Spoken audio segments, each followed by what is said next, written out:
During our previous session, we discussed on chapter 3, and we ended on the motherboard troubleshooting subtopic, wherein we all agreed that you were supposed to take the time to study the remaining course material.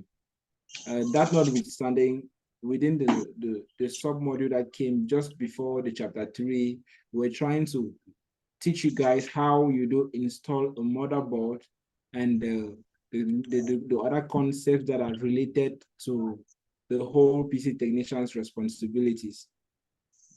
We saw the PC, we saw the various form factors for motherboards and PC cases, as well as the various components in the motherboard. We identified the CPU socket. We also did identify the memory slots where you plug in your computer RAM modules. We also looked at the ATX power, which we also refer to as the 24 pin, the 24 power connector, which is the direct connector that supplies power to the whole motherboard unit. We looked at also the 8-pin connector for the CPU power that essentially provides power to the CPU. We looked at other peripheral connectors such as the case fans, the CPU fans, and other connectors that permitted to provide electricity or power to other sources of or let's say other components within the PC case in general. Nevertheless, we equally looked at the expansion slots, and we referred to them. In other words, we refer to this particular one as PCI slots, right? And just before we proceed, can someone tell me what PCI stands for? PCI.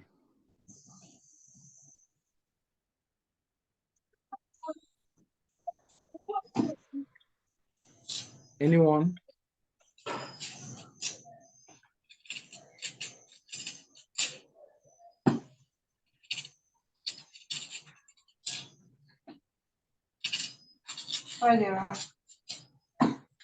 Yes, I'm asking a question. What does PCI stand for? Yes, sir. Are you trying to answer?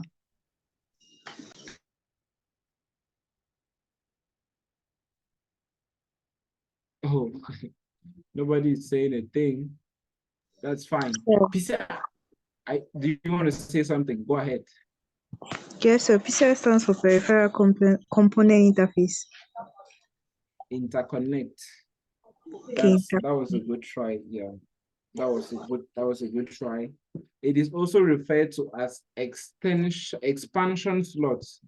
These are slots that permit us to add additional features to our computer.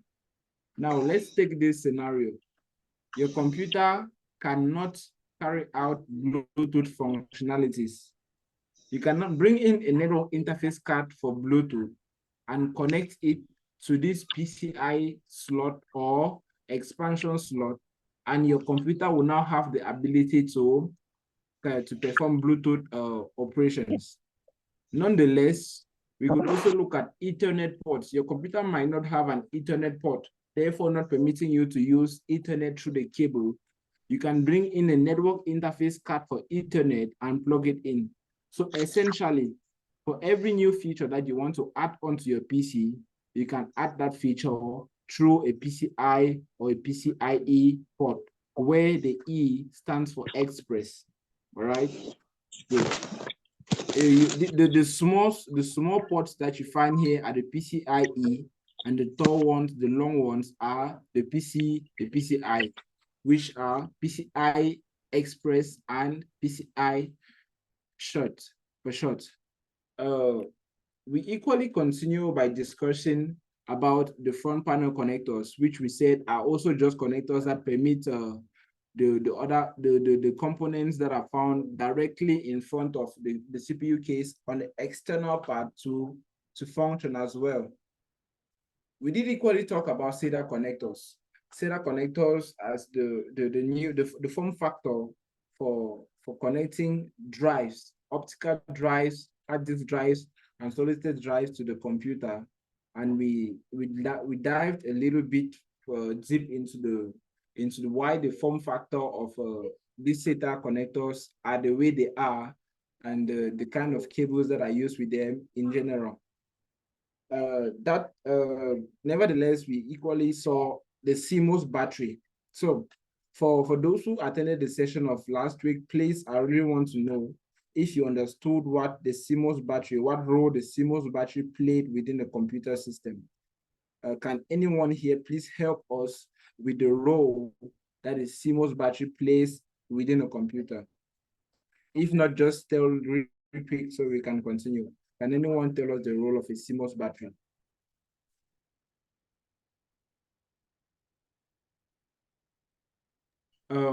One thing I want you guys to know is that you should be able to interact with in the class even without saying something. It is possible for you to use reactions like clapping. It is possible for you to also use reactions such as thumbs up, or you could even raise your hands. You could do that without having to say something, okay? So when in the class you need to say something or you don't have something to say and the question is asked, rather than just saying quiet, it'll be beneficial if you react so that we all know which point you're standing on. If you don't have anything to say, you could easily do a thumbs down and a lot more other kinds of reactions, all right? I hope that is understood. Nonetheless, let's talk about, let me bring down this.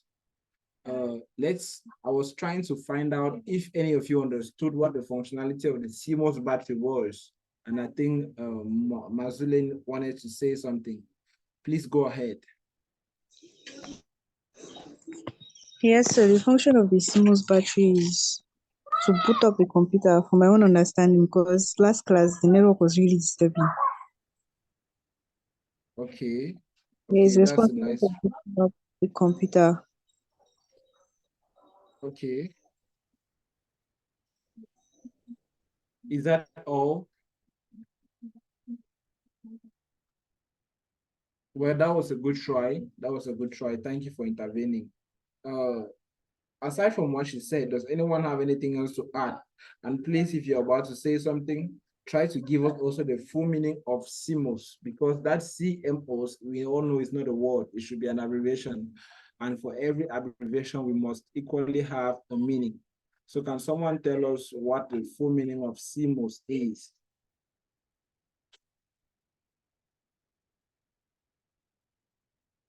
Edith, can you do that?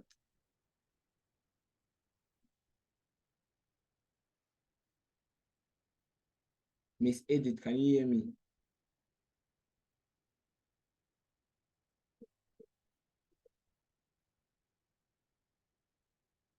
All right, while you're contemplating on the answer, CMOS is a battery that is found on the motherboard, which is aimed at providing constant power to some specific components of the PC. Reason being that we need some things to stay even when power has gone away. We all know that the PC has two main types of storages. We know that we have volatile storages and non-volatile memory. As a result of the PC having volatile memory, when power goes off, the data that is stored in these chips also go off. But we want some specific chips to be able to keep their data even when power is off, all right? So one thing that we are going to learn about the CMOS battery is that it provides constant power to the BIOS chip. The BIOS chip being the chip that stores configuration info about your computer, things that help your computer to boot up, like information about which order should your computer follow in order to boot. Should it take from USB to hard drive to CD drive or network drive, and all other details like that one. The CMOS stores those configurations or those settings within the system. Nonetheless, the CMOS also does another thing, which is going to really help you as a PC technician to realize, to figure out, to help troubleshoot some issues that you might face as you go deeper into your career. the date and time module, in your computer, what permits you to see that today is the 29th of October 2023, and we are at 6:38:35 seconds within the day, is that the CMOS chip is capable of providing power to that, the CMOS battery, sorry, is capable of providing constant power to that chip, which keeps tracks of a date and time, so much so that even when you turn off your computer and you turn it back on, you still have the accurate date and time.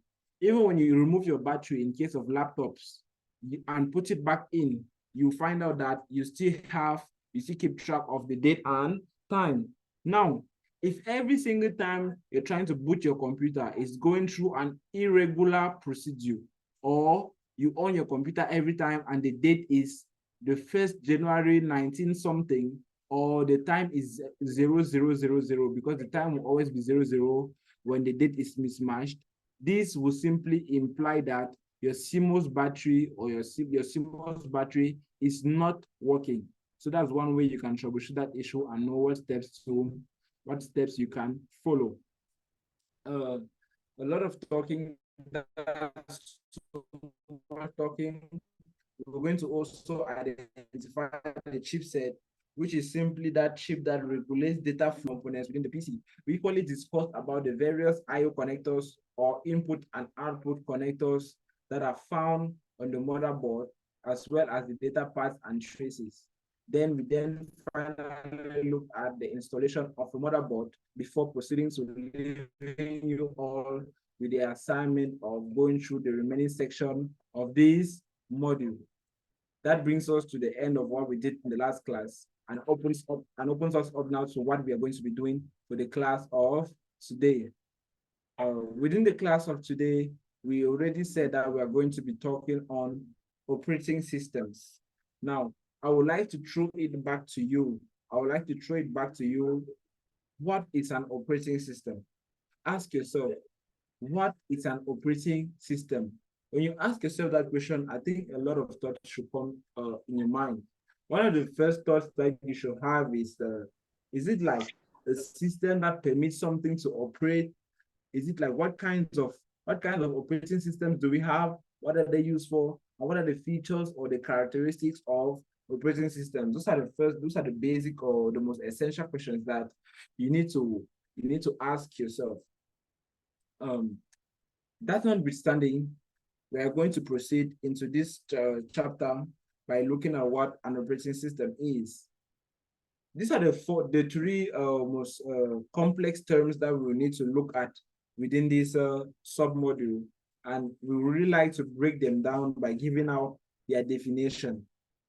GUI, GUI, as pronounced by different categories of people, is an acronym that signifies graphical user interface. It is simply a software that uses icons and menus alongside other visual representations and components to interact with and control a computer or electronic device's resources. All the big grammar frames down to the fact that it is simply a system of navigating through a device wherein you have to interact with images, representations or diagrams alongside icons and other visual components to send commands or manipulate a device. Before we continue, I want you guys to tell me one example of a GUI, a device that uses a graphical user interface.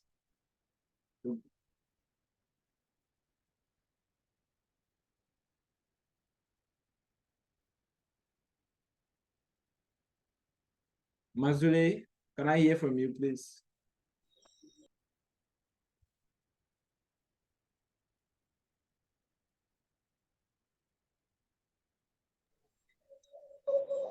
Yes, sir. Laptops use GUIs. I beg your pardon? Our laptops use GUIs. Laptops use GUI. That's not exactly the answer I expected, because we also have the other type of interface also on laptops. So we cannot just say that laptops use GUI, because other type of interfaces can also be used on laptops. So can you like be more precise? There's Bring us, Windows, yeah, pardon? Microsoft Windows. I don't know. Good. That's great. I wanted to hear about the operating system, Microsoft Windows. That is the operating system that uses a GUI, a GUI, or a graphical user interface. It presents functionalities to you by simply showing icons, images, or representations that you can interact with in order to control the computer's resources.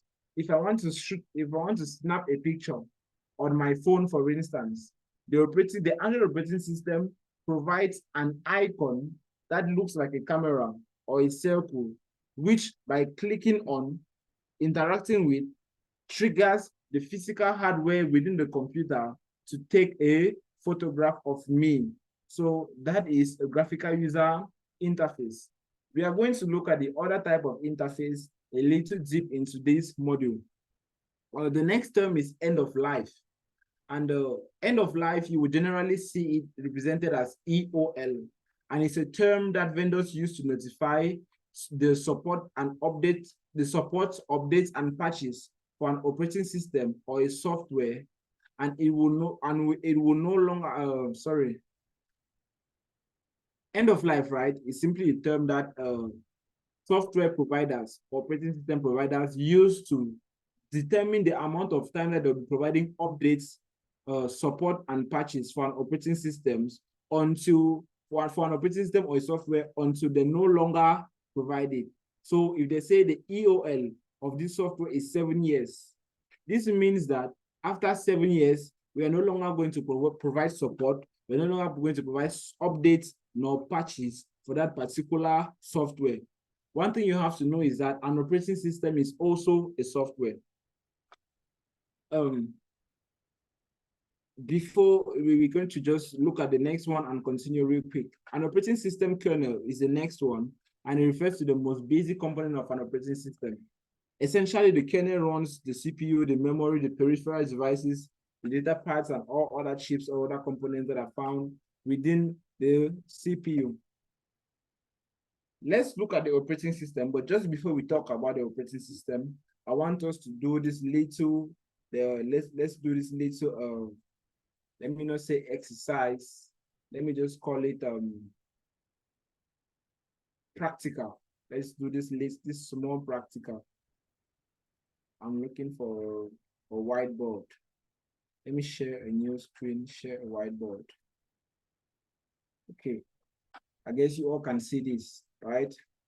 So we have the computer, which is broken down into hardware and software.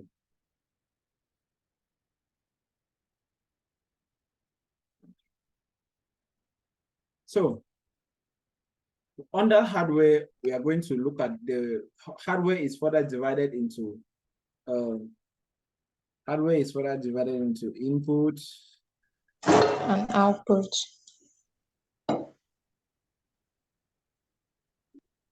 Output, processing,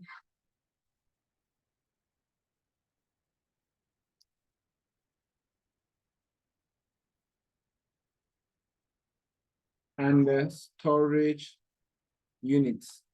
Whereas the software is broken down into two main parts again.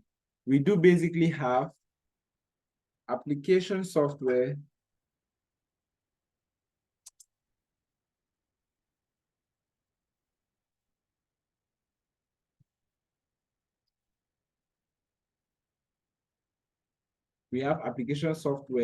and system software.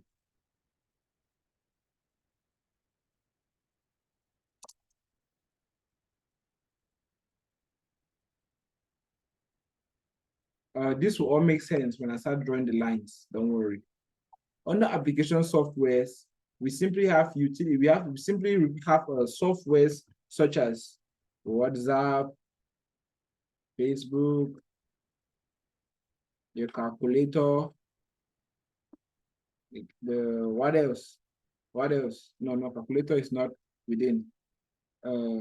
Email, Messenger. You guys should name them for me, please.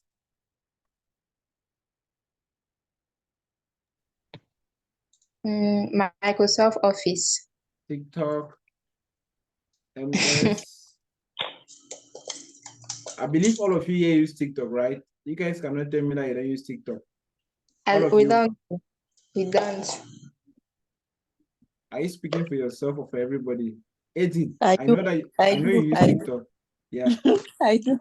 I know you use TikTok. Mazule, you too. I know you should. Yes, sir. Good. Yeah, all of you are guilty as charged. All of you are guilty as charged.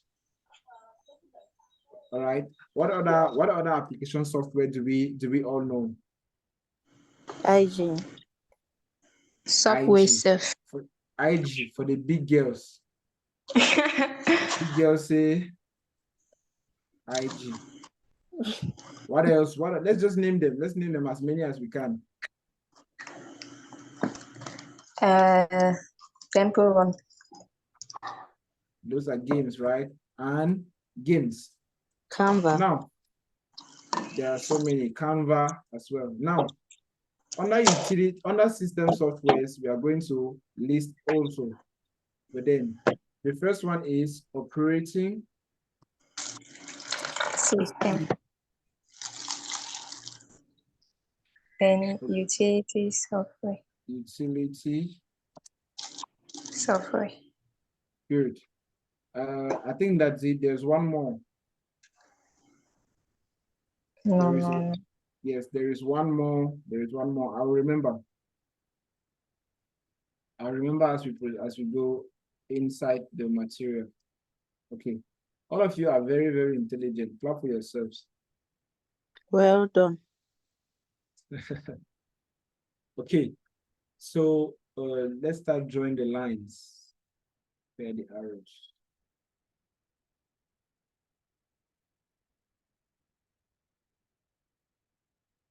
The computer is divided into two main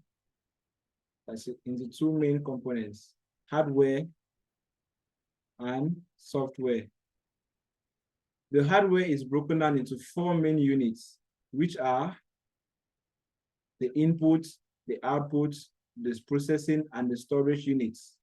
Whereas the software is broken into two main parts again. We have referred to them as application software and system software. Within application softwares, we have named a whole bunch of examples. I've named a whole bunch of examples, a whole lot of them. But under system softwares, we still have categories. We still have categories because they can still further break down. We are still not at the level of examples here. They can further break down. We have operating systems and utility softwares. If we needed to break down operating systems again, we're now going to be talking about the various types of operating systems. Let's list three of them. Let's list three. Let's list five. There is Linux. Can we list five? Linux, Windows, Mac iOS.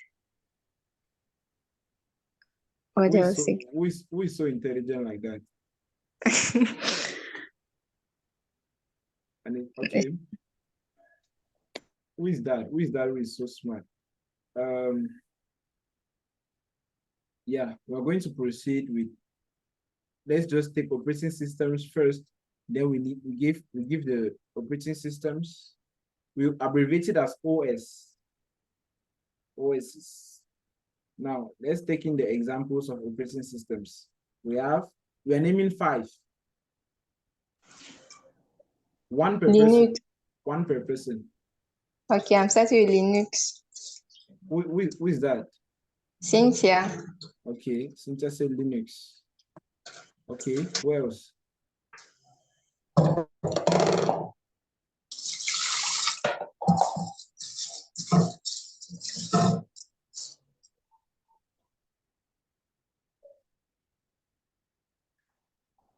Okay, the next person, please.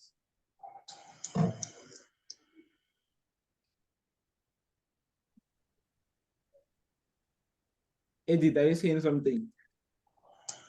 What are you thinking?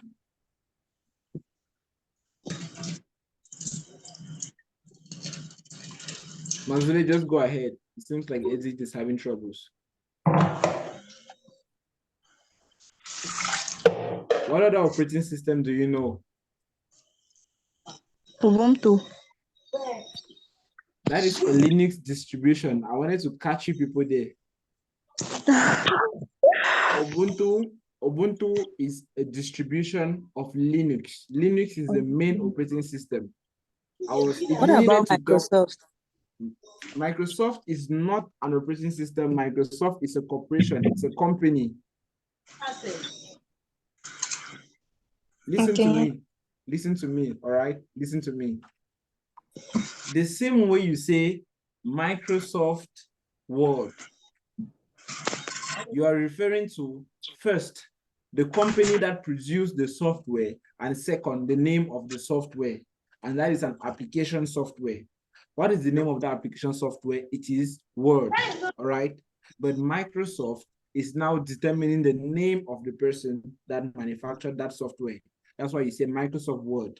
But when you go into your PC settings and you search for Word, it will not come as Microsoft Word. It will just come as Word. Same thing with the level of the operating system. You find yourself saying Microsoft Windows. Yeah, I'm talking about Windows. Windows. Yeah, yes. Windows is the software, and Microsoft is the name of the company that manufactured the software. That makes sense, right? Yes.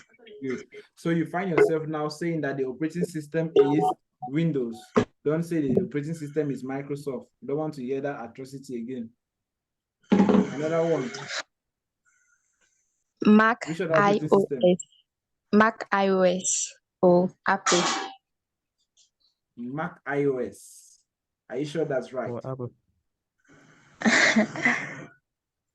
So it's iOS. There's no Mac. iOS is the operating system. iOS. Yes, sir. So what's the And we difference? have Ubuntu. So it's Mac OS. So it's Mac. I'm waiting Mac iOS. There is Mac OS means Mac operating system. OS. There is Ah. iOS. Amanda, Yes. stop noise. Android OS. Android. You're right. You're right. So we have Ubuntu. Stop. Just let someone should explain to him why we're not going to take Ubuntu. It's an operation of Linux. So why Linux is a No. Calm down. Calm down. Think before you speak.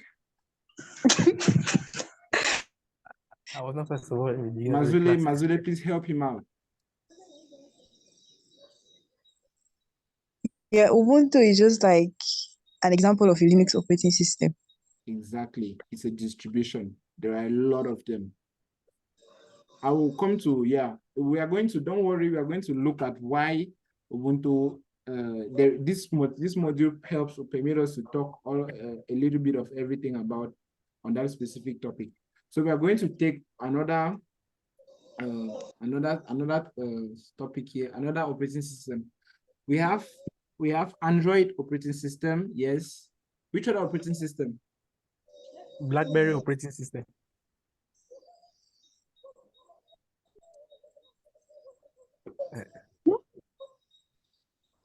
Who knows of Chrome OS?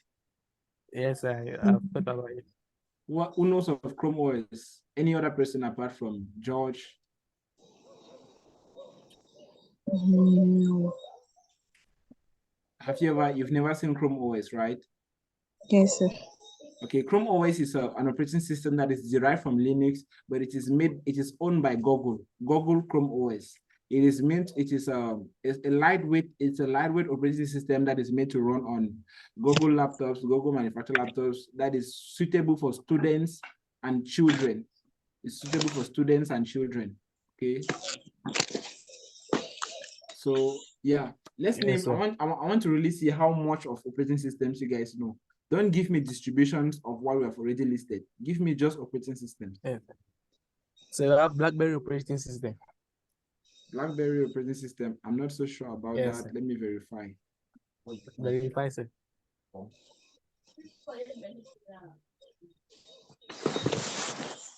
In the meantime, you guys should think about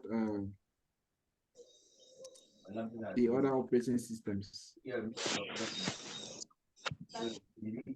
there is an And- OS as BlackBerry OS. It's for the BlackBerry phone now, sir. BlackBerry Yes, but the BlackBerry phones are no longer produced. They're no longer produced as they used to be. All phones that come now produced by the company BlackBerry are now under Android. They're manufactured with Android operating systems in them. Okay, sir. All right. Please, any other person Sir. with another operating systems? Yes, go ahead. Sir.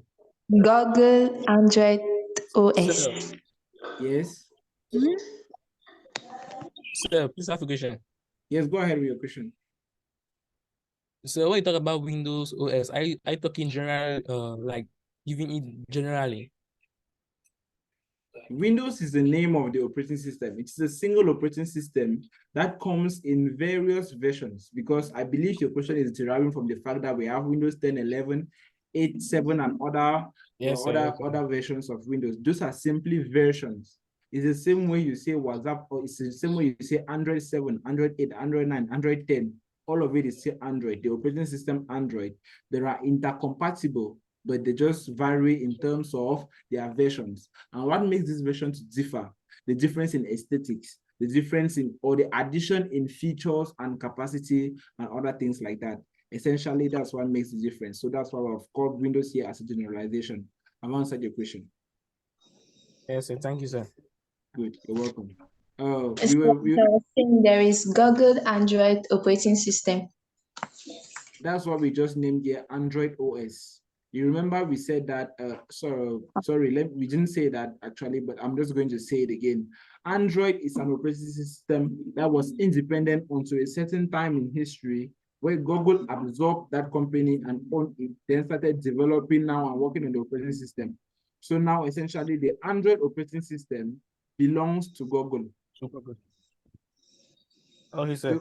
Yes, the Chrome operating system, the Chrome operating system looks almost exactly like Android, because applications that are built for Android run on the Chrome operating system. So you find yourself using mobile applications, your mobile applications on your laptop that has a Chrome operating system in it. Do you understand? Yes, sir. Okay. One more thing. There are other operations. There's one question that I have before we leave this this listing that we are giving out here. Who knows a smartphone company, a smartphone brand? Listen attentively. I will need everybody to unmute themselves before listening to this question. I need everybody to unmute. Unmute.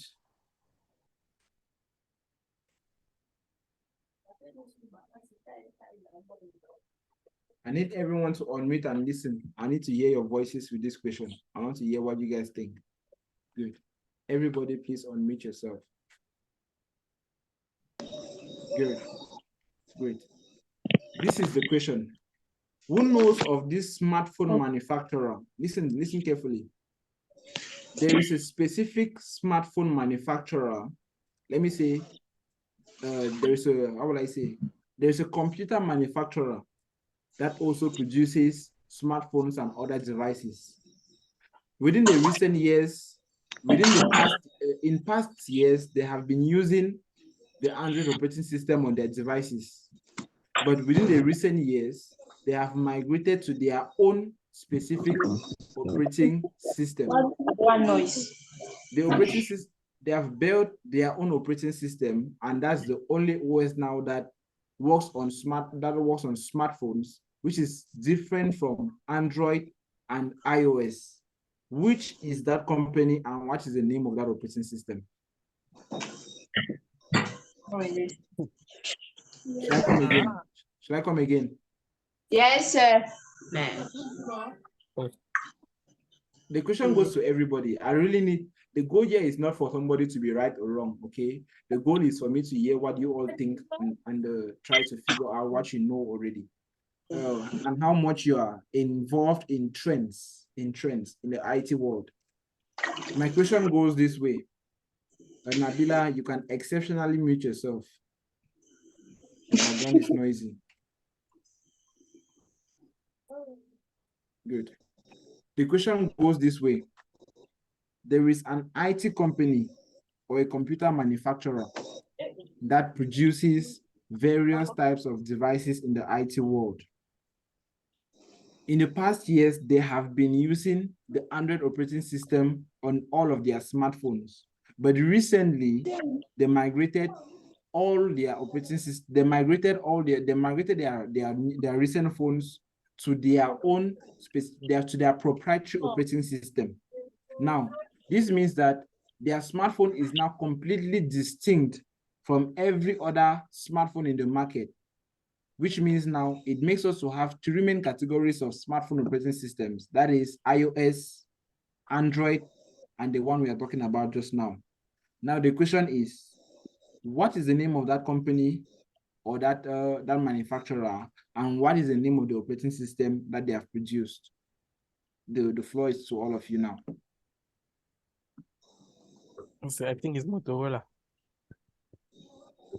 Motorola's, what do you think? Okay, you think it's Motorola, right? Let's first of all stick with Motorola.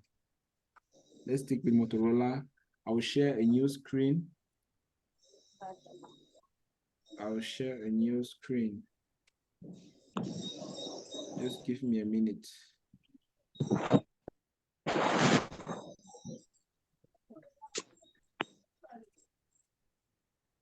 Okay, I'm going to share the screen.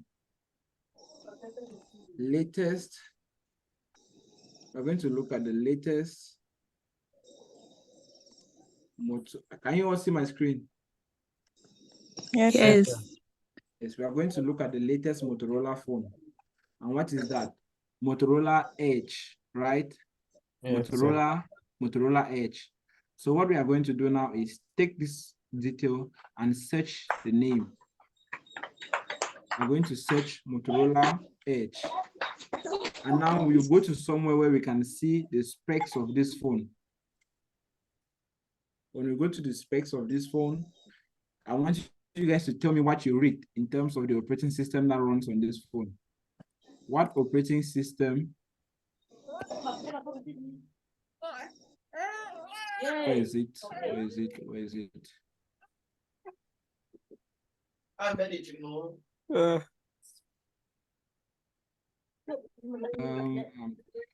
Okay. What operating system does it run on? Oh shit. Android 10, sir. Okay. So that already disqualifies Motorola. Is everyone okay? Yes.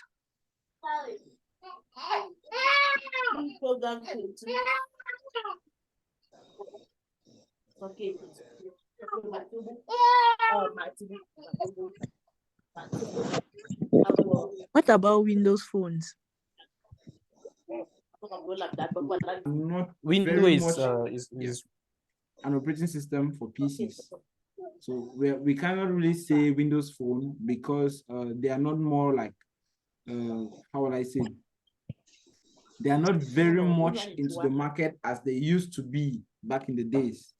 When we're looking at the most recent, when we're looking at the most recent Windows phones, let's see, phones that have Windows Phone. Let's look. Windows 10 phones.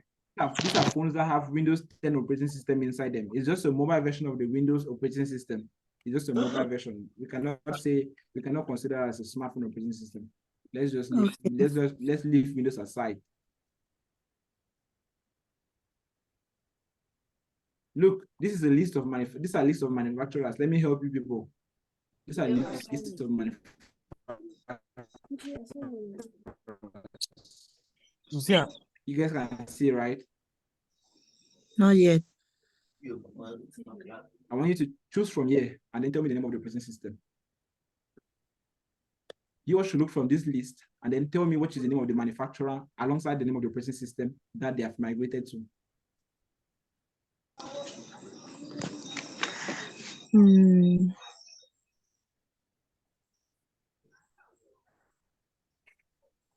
So Techno. Xiaomi. So you want to tell me that Techno does not use Android? Uses Android. Okay, then why do you say Techno then? Because I recently found out that there's a different OS incorporated in the latest Techno phones I've seen. Let me tell you something. Let me ask you a question. Between Okay. Ubuntu Linux and Kali Linux, what's the difference? What do they have in common?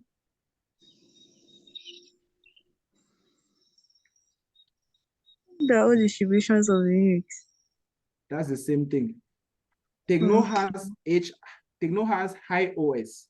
Infinix has XOS alongside other phones that run on the Android operating system who have tailored to customize the Android operating system to be their way in a way that to look the way that they want, such that they now have like their own distribution of the Android operating system. But end of the day, they still all run the Android operating system.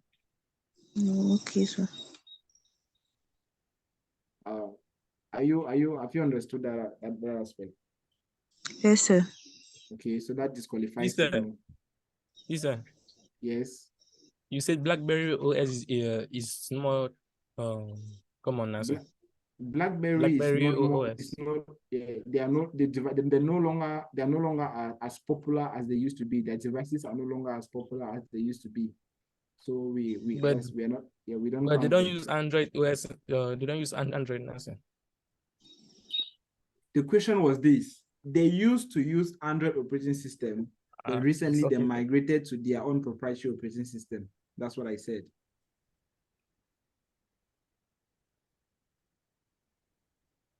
This question, the answer to this question will take us all a long way.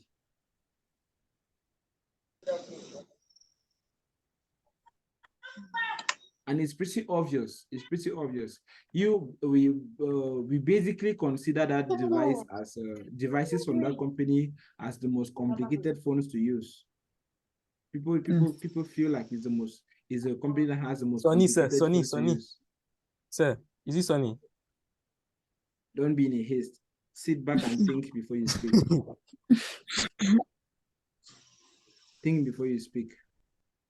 The devices are always considered maybe fragile, maybe the operating system is too hard to use, how to go through it is kind of tough, and they're generally really very expensive too.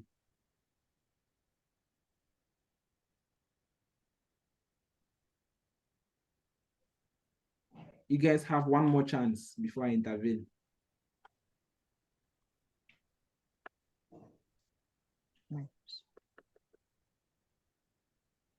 Apple phones now.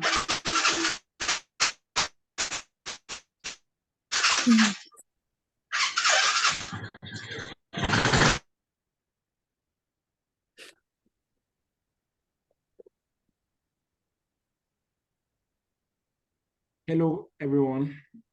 Yes. Welcome to Huawei. Which operating system is this? Harmony OS. So, the company that migrated from Android to their custom operating system and now have a whole line of series of their devices that run uniquely on that operating system is Huawei, and the name of that operating system is Harmony operating system. Okay. Yes. I believe that you all learned something today. Yes. Great. Kinda. Evan. We were sharing something.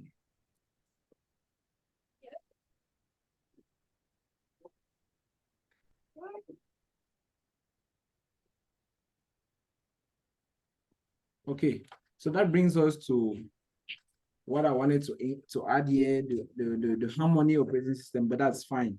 Now, aside from operating systems as an example of software of system softwares, we also have utility softwares. Someone should please name us 2 utility softwares, just 2. There is antivirus, recycling, no firewalls. So Network security, you're going too far. You're looking just too far. Just come back and just look at the very simple ones.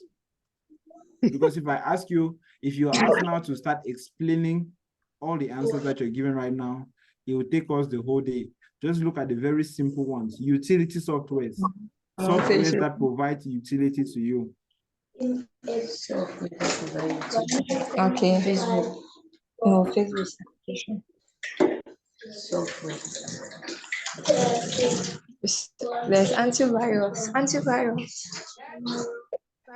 That is a software. An antivirus is simply a software. It's a software that has a purpose. What is its role? It is to chase viruses or to scan your devices for viruses. What is Facebook? Facebook is a communication software. Its purpose is to help you communicate. All the other softwares have their purpose, but there are some specific ones that are referred to as utility. You cannot use them for any other purpose aside from what they were designed for. That is, example, we are talking about a calculator. Okay. The calculator is a utility software. Good. The calculator within your smartphone is a utility software. The camera is a utility software. We generally refer to them as softwares. Most utility softwares come with the devices. You don't need to install them. You don't need to do that. Okay. So think of any software that you don't need to install, and that will be a utility software. Think of most of them. I'm not saying that all of it will be how will I say? All of it must not be a utility software, but at least a greater majority of them will be utility softwares. I hope you understand. Yes. Great. So one new thing that I want you guys to learn today is that softwares that come with the device. Actually, I'm not going to tell you. I want you to do that research and get back to me with the answer. How do we call softwares that come pre-installed in your devices, which you cannot install, which you cannot uninstall, sorry? How do we call software? Somebody should do that research real quick. The software which comes pre-installed in your devices, even when the devices are brand new, which you cannot uninstall easily. How do we call those softwares?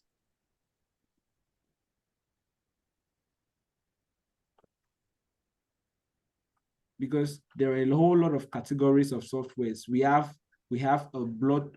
Oh, I've said the answer. We have malwares, we have freewares, we have spywares. What other ways do we have?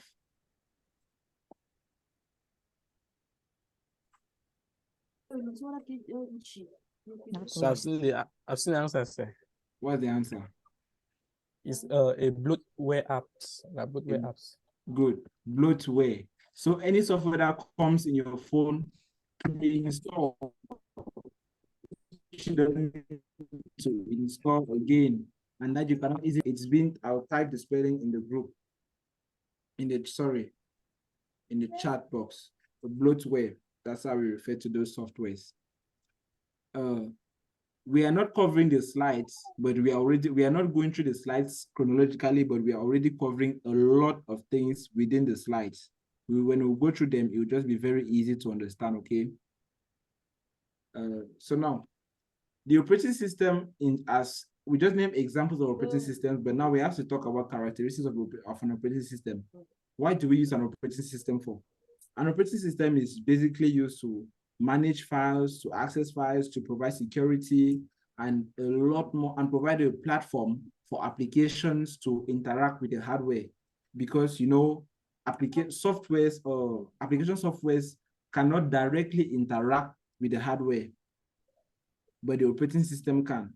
So what the operating system does is that it sits in between the application software and the computer's hardware, now providing an interface for the applications to communicate with the hardware. So basically what it does is that it acts like a translator. Let's assume that the hardware can only speak Spanish and the software can only speak English, but the operating system can speak both. So what the operating system does is it receives English from the applications and translates it to Spanish for the hardware to understand, and will now know, the hardware will now do what the application software wanted it to do. And it will take now results from the hardware, which is in Spanish, and convert it back into English, and then present it to the application software, and the application software will know what to display. That is essentially how the operating system interacts with the applications and the hardware to create an interface between them where both of these can interact. So that being said, we're just going to wipe out all of this and go ahead with breaking down a lot more on this on the operating systems as a system software. Just before we do that, do you guys have any questions?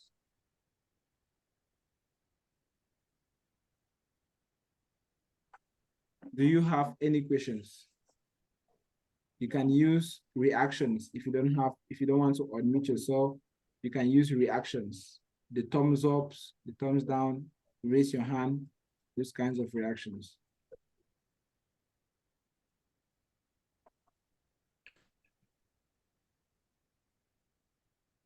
No questions from Edith? Yeah. Do we have any questions again? I'm asking for the last time. Good.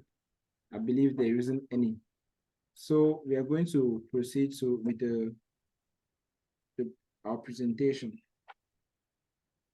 Now we said the operating system is the software. It's a type of system software that manages the following features within the computer. It manages the memory, the computer's file system, whole processes within the system, as well as the computer hardware, software, and other applications and other types of software such as applications.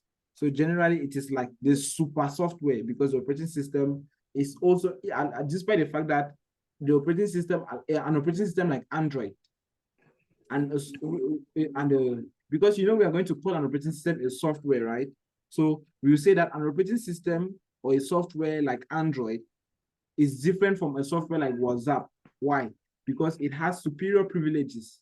It is capable to communicate directly with the computer hardware, but WhatsApp cannot do that. WhatsApp must communicate with the operating system first before now reaching to the hardware.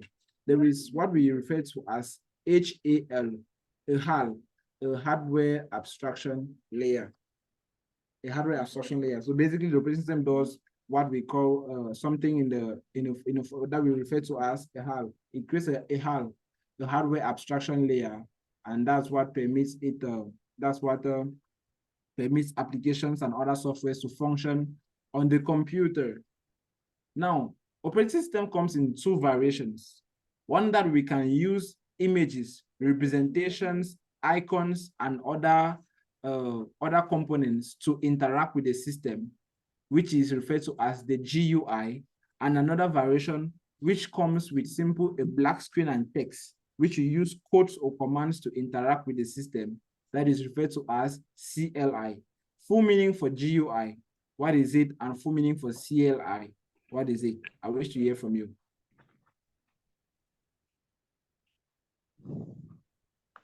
Let me hear from Ms. Mariama.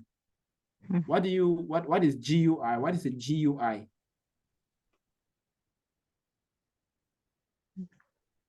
Just trying to kill it. No I beg idea. you. No idea. Someone should help her then. What is a GUI? Graphical user interface. Yes, that is it. A graphical user interface. So what then is a CLI?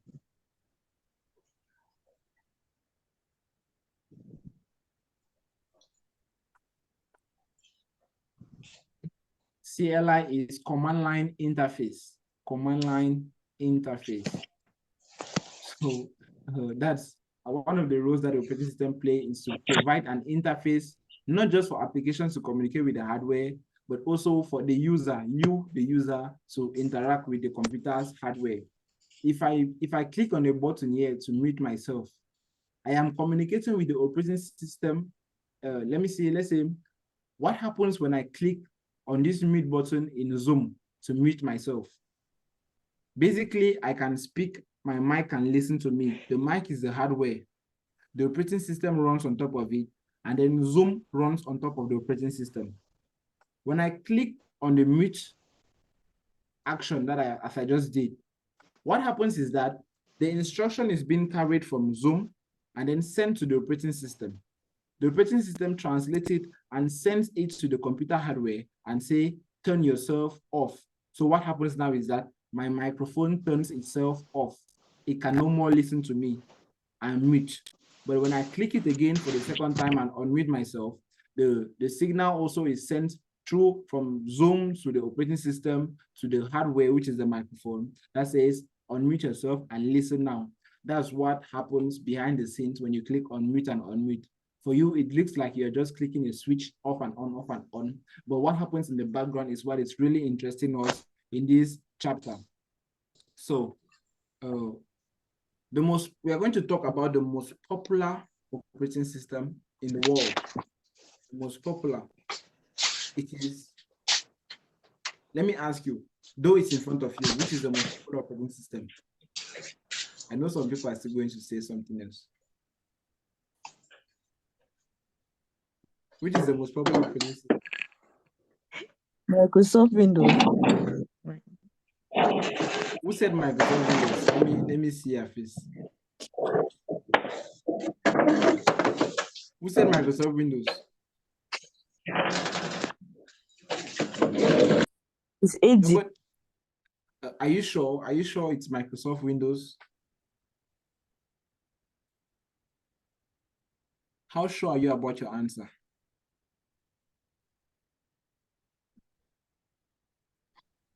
I'm very sure.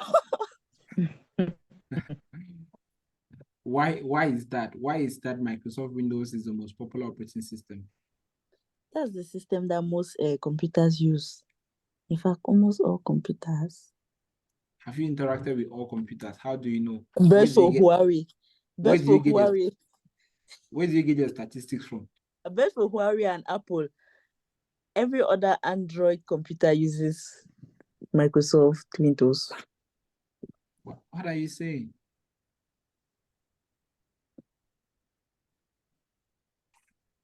I think what you're trying to say is that every other computer uses the Microsoft operating system.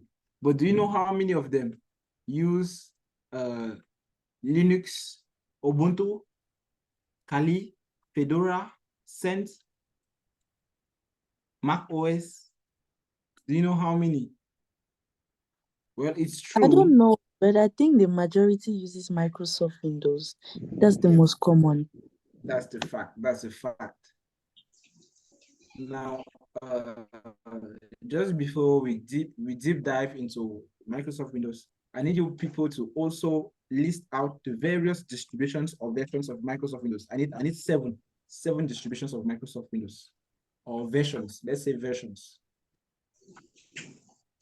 Let's start with let's start with one after the other. I'll start with Mariam. One version of Microsoft Windows.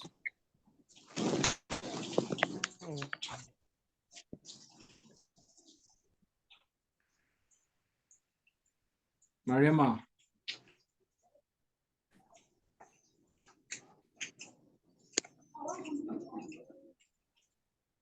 why she's thinking. Let's start with edit, then why she's thinking.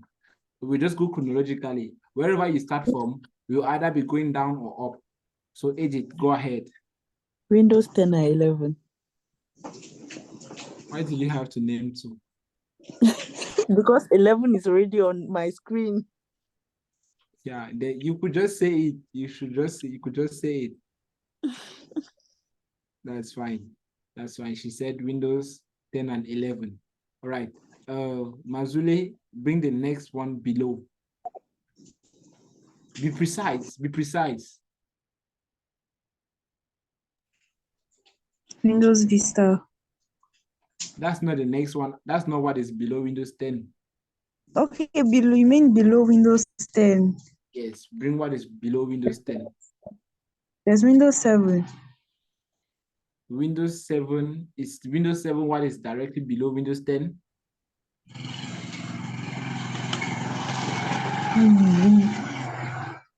Don't you guys know that there's something like Windows 8? Yes, there's Windows 8. There's Windows 8 point. There's Windows 8 point. Windows, Pardon? yes, but well, no, I'm not really familiar with. There is Windows 8 and there is Windows 8.1. Then there is Windows 10. Okay. Okay, so I've already given Windows 8. Somebody should give the other one. Let's go with Cynthia.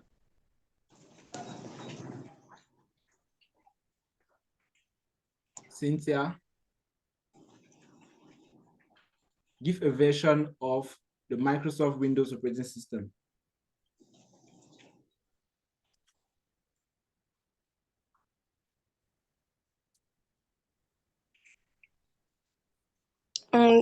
Windows 7. Okay, Windows 7, that's correct. Yeah. After Windows 7, what do we have? Before Windows 7, sorry.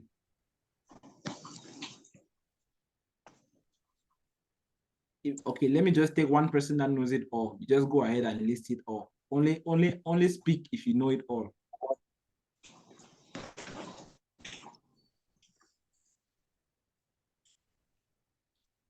Mazune, can I try with you? Do you know every other distribution that is below the Windows 7 operating system?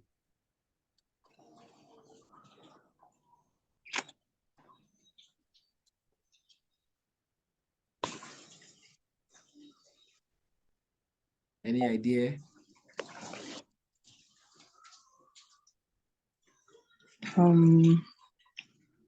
Not really. Okay. But I can try. Okay, try then. You mean below Windows 7 or below Yes. Windows? You can start with Windows 7 going down. Okay, there's Windows 7, Windows Vista, Okay. then Windows XP. Yes, Windows XP. Yes. Then there's Windows 2000. Who did you leave 2003 for? 2003. Yes. Okay, Windows 2003. Yes.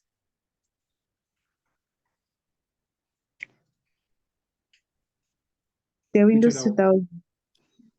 Yes, Windows 2000, yes. Then Windows NT. You skipped a lot.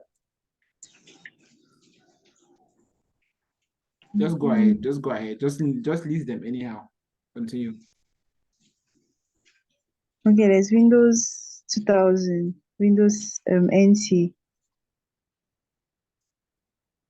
We also have Windows 98, Windows Oh, yeah. 95, Windows 95. Okay, they come. All right. Windows 95. Yes, sir. Yes, sir.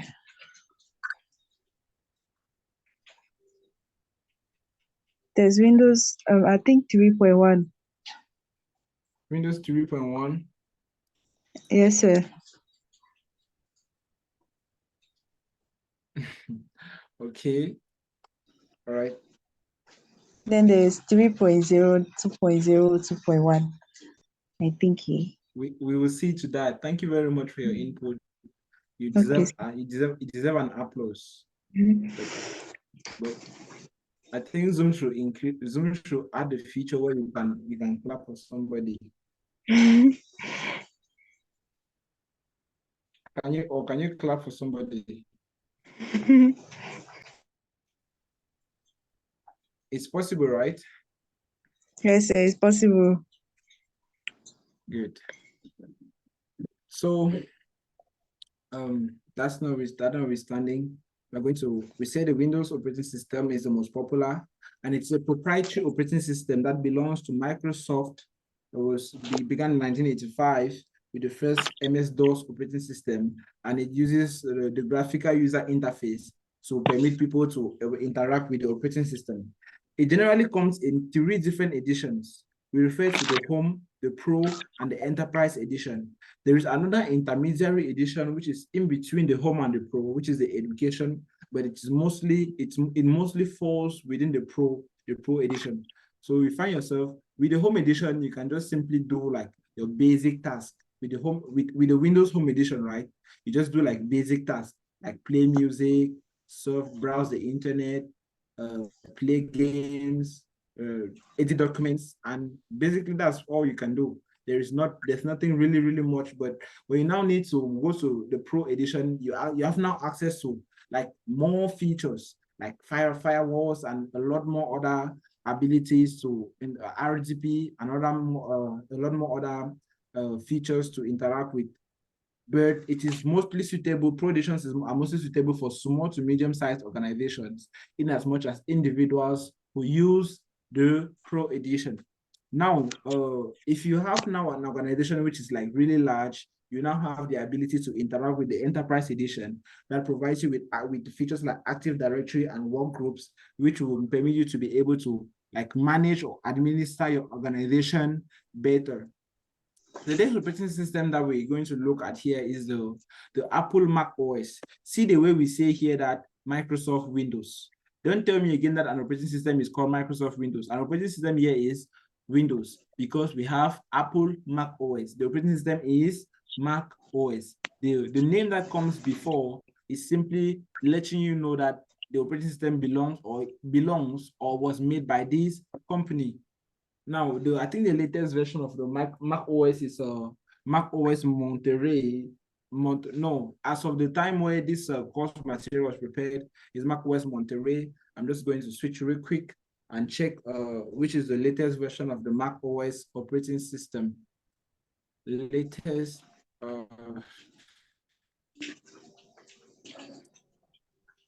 Sorry, okay. Sonoma, Mac OS Sonoma, it was released on June 5th, 2023.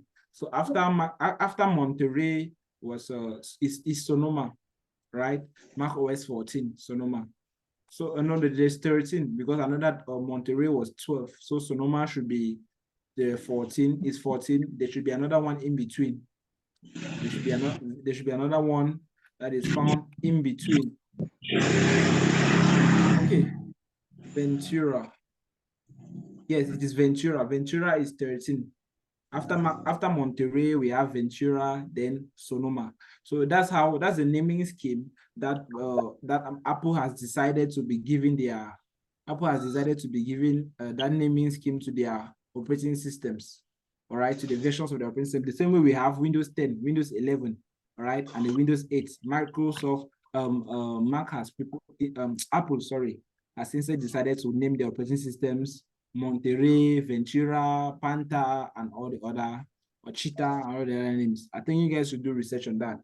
But then, from the year 2000, macOS initially started in the year 2001, and from 2006 to 2019, they were using Intel processors. I think you know the processors manufactured by the company Intel, which is which most computers, most Windows operating system, most computers that run the Windows operating system use the Intel processors, right? That's the criteria that a lot of us now use to to categorize good machines and bad machines. We say Core i5, Core i7, Core i9, and which other Core i's do we have? I leave all of that to you guys to do research on. Please bring this to me the next session. Just make sure that we talk about this before we continue with whatever we have to do within our next session. So as from 2020 till date, the Microsoft produced their own processor, which they refer to as the M1 processor. So every Mac device, every Apple device, or every Apple device that was produced after the year 2020 is running the Mac OS or the M1 chip processor. Okay. Aside from the operating system that we just called out, the Windows and the Mac OS, we have Linux also. What makes the strength of Linux is the fact that it's an open source operating system, as different from Windows and Apple, which are Windows and Mac, which are proprietary operating systems. Now, I want to lay a little emphasis on what is open source versus what is proprietary. An open source operating system or an open source software is a software whose code is there available for the public or is readily updated and worked on by the whole community to provide updates and every other thing that you need to keep an operating system up and running. So for the operating system to be up and running, it is thanks to the contribution of the whole community, because the source code or the code that has come up with the operating system is out there available for everybody to see. But when we talk about the proprietary software, it is because it is a software that is owned by a single organization, and the source code and how it came about is not made available to any other person. We find ourselves, you didn't get the assignment properly. Someone should type the assignment in the chat box, please. So as I was saying, when we talk about proprietary softwares, they are software that belong to a particular organization and wherein all support, updates, and security patches are totally dependent on that organization to provide. And the source code is not made available to any other person apart from people within that organization. We now have operating systems such as the Mac OS, the iOS, Windows, and that should be it. Because we know Android also is an open source operating system, and Android and Ubuntu Android and Linux are open source operating systems, because you can now find variations of the Android operating system in Infinix, Technos, Intels, and many Samsungs and a lot of other devices. The same way you can find variations of Linux in Ubuntu, Kali, Fedora, Sense, and the other various distributions of Linux. So the Linux kernel runs the CPU, the memory, and other peripheral devices, in as much as the same kernel runs on every other device. The next operating system we're going to talk about here is the Google Chrome OS, and it's a Linux-based operating system that was developed by Google, but it's proprietary, which means that the only support and updates can only come from Google and Google alone. It is developed from the Chromium OS, and it is focused on cloud-based use, which means that you don't have a lot of ability to use tools offline. So because a lot of the processing power is shifted to the internet, you don't really need to have a lot of on-site processing power. That now leaves you with a computer that is very lightweight and capable of running a lot of things without you really experiencing any lag or any loss in performance. Now, it is very important for you to always keep your operating system or softwares up to date, because it is when your operating system is out of date, you no longer receive support like and updates or patches from the manufacturer. You'll be very vulnerable to attacks, bugs, and your operating system will not be compatible with new apps. Let me explain. When we talked about EOL, end of life of a software, we meant that we don't want you to have a software where security and updates patches are no longer update patches and security updates are no longer provided by the manufacturer. Because you know when let me take this back. So there's a little mix up somewhere. When a device is up and running and it is still supported and security updates are still supported by the manufacturer, you are sure that if there is a new breach in that system, the manufacturers, the developers of that company are going to provide a solution and launch it within the next update, such that when you download that update, your computer is now secure from that particular threat. But now, when your operating system reaches end of life and is no longer supported, or maybe you don't want to update it again, or that and within the same scenario, the manufacturer no longer provides security patches for you, it will mean that every new vulnerability that is found on that device is going to affect you, because your manufacturer is no longer responsible for anything that happens, because they are no longer supporting that version of the operating system. Now, I'm just going to dive a little bit out of this session and talk to you about Windows 7. In the recent months, Windows 7 was, how would I say, discontinued, and the end of life for Windows 7 came. So the Windows 7 operating system, anybody who is using the Windows 7 operating system on their computer is using it at their own risk. Microsoft is not responsible for anything that happens to you, anything that you lose because you're using the Windows 7 operating system. They have made it clear to you that they no longer provide support, updates, nor security patches for that particular operating system. This means that if a new vulnerability comes up, is discovered on that operating system, and then hackers like just start tapping out from it, if your stuff are there, you better migrate to a more recent version of the Windows operating system, and to make sure that you benefit from these updates and privileges to keep your data safe in general. I hope you guys are understanding what I'm saying. And you also have to understand that when there are bugs in an operating system or a software, it is updates that come and correct them. The support from your manufacturer corrects them. But when your OS is outdated, all of this, you are vulnerable to all of this. And one thing you should also know is that developers only produce applications for the recent versions of operating systems. You cannot find, let's say we are today in Android 13. You will not find a developer that is developing an app to function on Android 5. They will develop apps that will function best in Android 13. The reason being that they don't want backward compatibility. They're always trying to bring innovation in and make sure that their devices are their applications are compatible with the most recent versions of operating systems. So it leaves you with a scenario where if you now have the old versions of operating systems, and sometime coming, your operating system will in some times to come, your operating system will no longer be able to support these applications. Summarily, within this chapter, we have talked about the Microsoft Windows operating system, the Apple Mac OS, as well as the Linux operating systems, and discussed a few of Linux distributions. The Google Chrome operating system was also what we talked about, and we also discussed compatibility and the end of life period. Before we continue, do you all have any question? Does anybody have a question?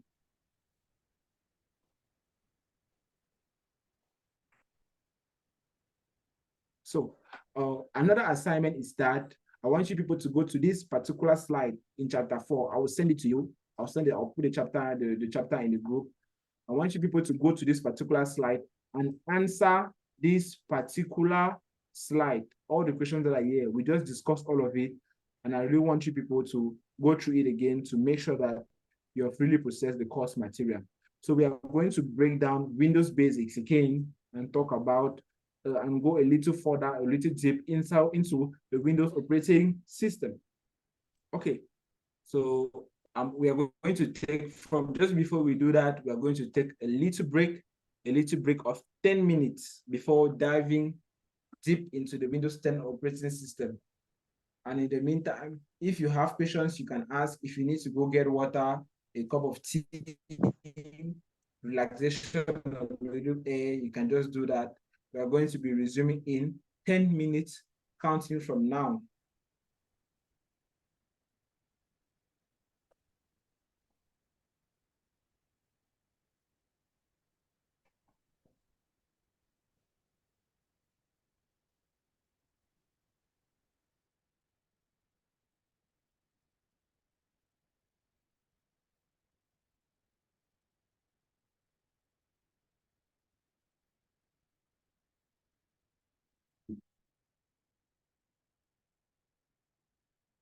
For those who are not taking a break,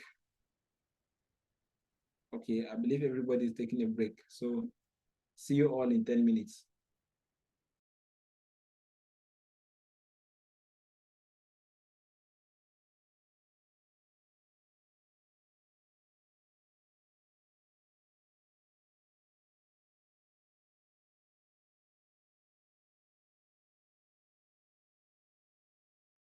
Hello, everyone.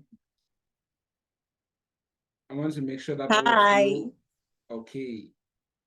I hope you've all freshened up and you're ready.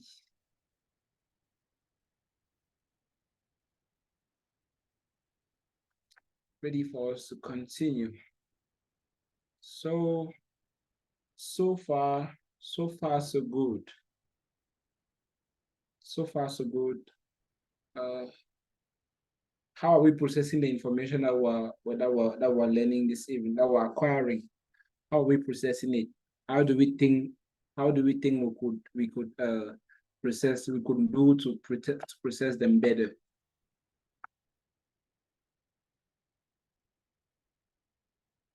I don't know if you understand me. I'm asking a question. Like, how are you processing the information that you're gathering tonight? And how well do you think you could process them? And what could be done for you to process them that well? Or is everything just fine?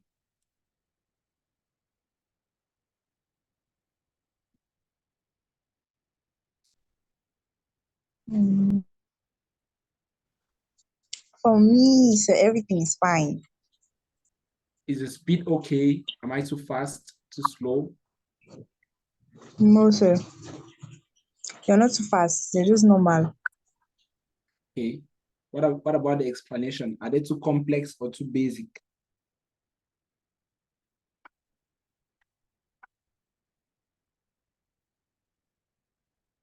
The explanation, too complex or too basic?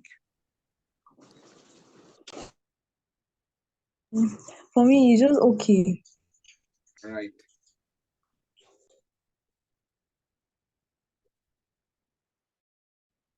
Okay, good to know.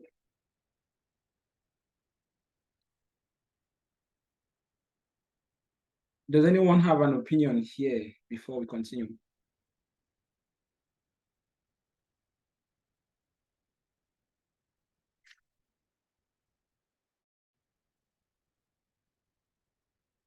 Okay, it says it's just okay.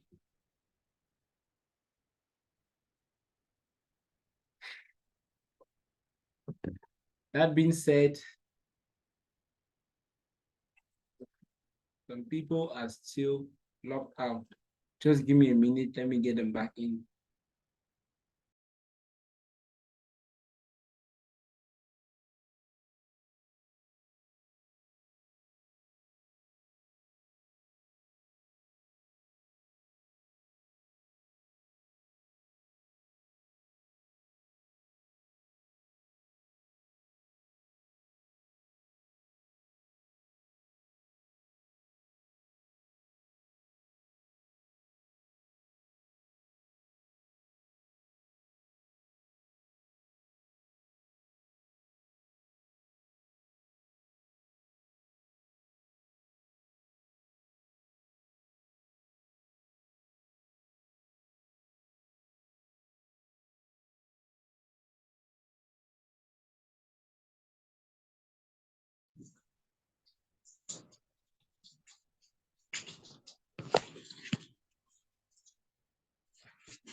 I think we're all set, we're all ready to continue.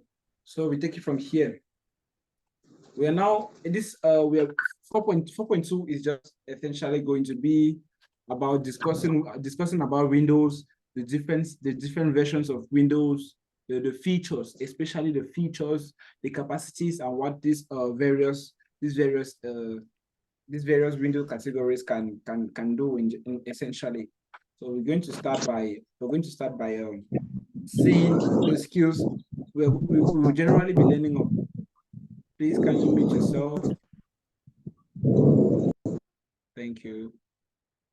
So we'll generally be looking at Windows 10 and 11.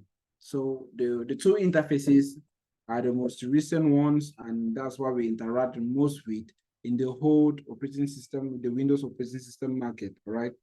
So as of right now, we're going to be talking about the following terms: an operating system, a kernel, a driver, an interface, utilities, and applications. I want somebody to read out for us, please. Somebody should read and if possible, say something about it. So like for every definition, you say something you think about it. Let's start with any first person. Any person can go first.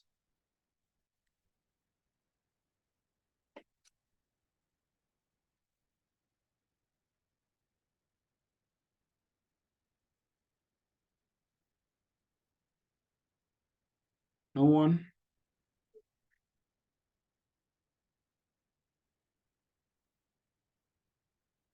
It's like I'll have to do it all myself.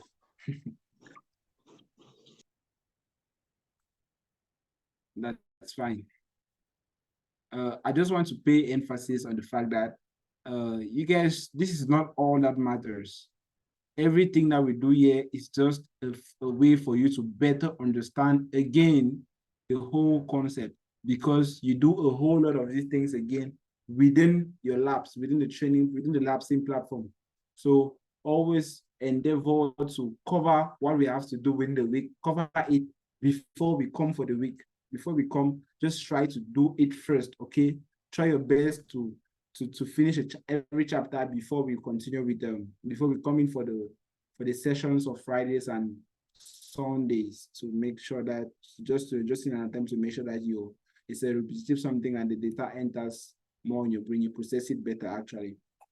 So the operating system is a set of programs that manages system functions, the applications that are running on the computer and the computer's hardware. This is just to say that an operating system is a set of rules or a set of instructions that tell the computer how to function. As simple as that. The kernel is the core of an operating system, and it is loaded into memory when the system boots. So it essentially controls the CPU, the other and every other chip peripheral that exists in the machine. Everything on the PC, everything in your computer, in your operating system is built over the kernel. The kernel manages every other thing. We talk about the driver, okay?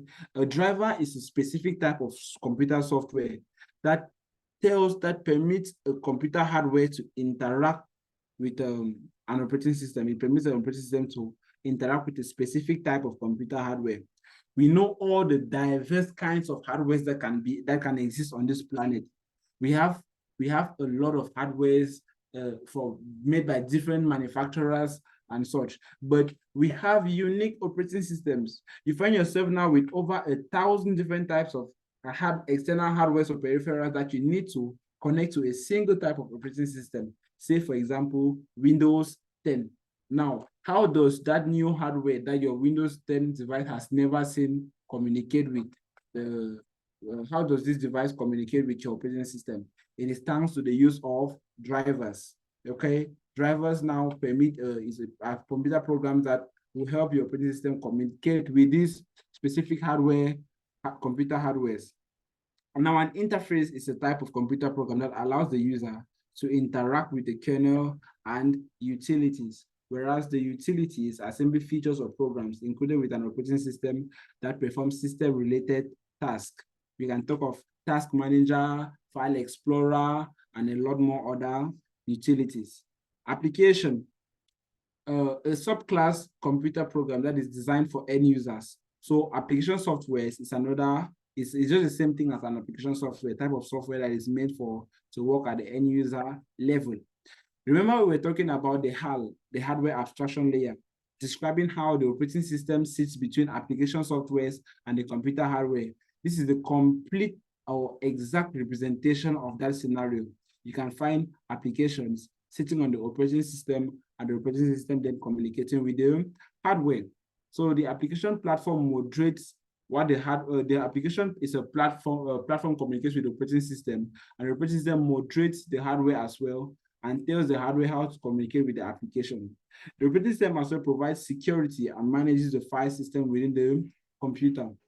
Remember that we talked about the kernel as the main component of the CPU of the PC, where every other resource, the user, the interface, and utilities just lie on top. They all interact with the kernel.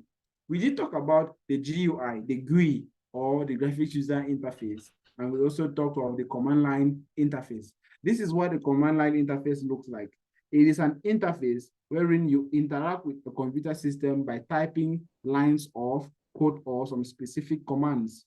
Whereas a graphical user interface, you interact with the system by clicking on file and icons. I want us to take a little time out of this class to really interact with the command line interface and a graphical user interface.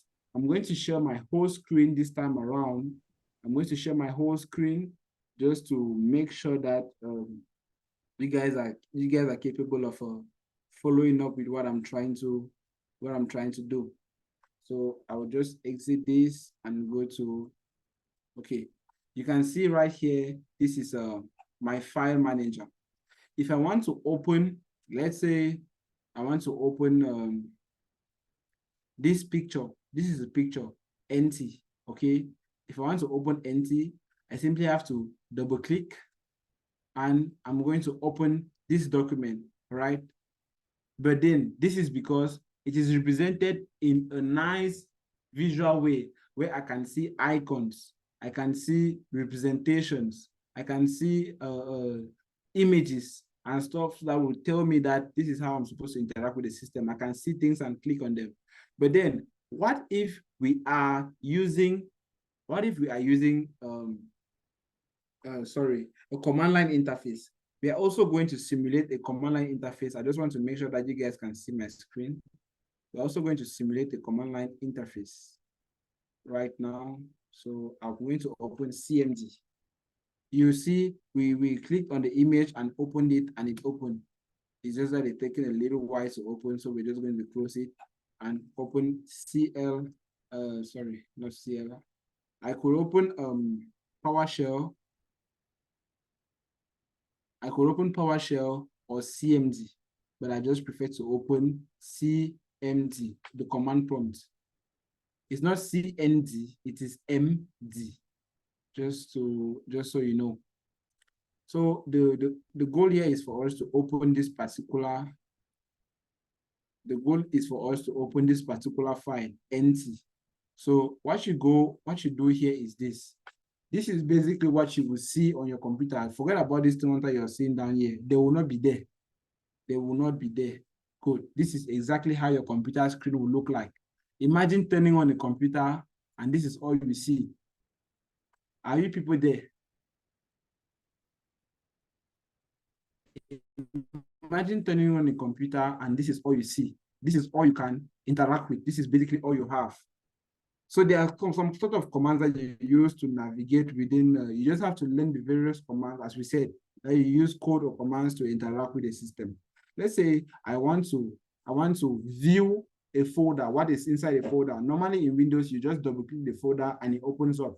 We have the user account here soon, where we just have to type in dir, which stands for directory, for it to display every single folder that is found inside this place. Remember that it was inside the downloads that we had this NT. It was inside download that we had this NT file. So we are going to do cd. Cd is the command that is used to enter inside the folder. You do cd downloads and enter. You can now see we have moved from here to now / we are now inside downloads. In Windows, the characters, the sentence case does not matter in Windows. That's why you can see I've used small letter Z to enter into capital letter T. But if you were inside Linux will not permit you to do that. You cannot do that inside Linux. So we are still going to do dir here to see all the files that are inside this folder. We know that the file we're looking for starts with NT. It starts with N. You can see that this is it here, nt.gpg. So we are simply going to open it up and type cd nt.gpg. and we open it up. Sorry.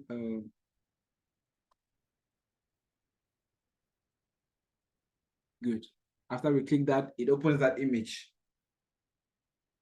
Do you guys see now how you interact with the difference between the command line interface and a graphics user interface? You see, right? The NC was a picture, was the logo, was our logo. I hope you see. I need your reactions to be confirmed that you guys are understanding what's happening here. Good. Same thing as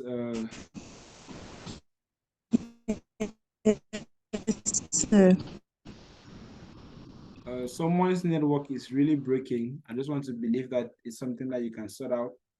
That's fine. That's fine though.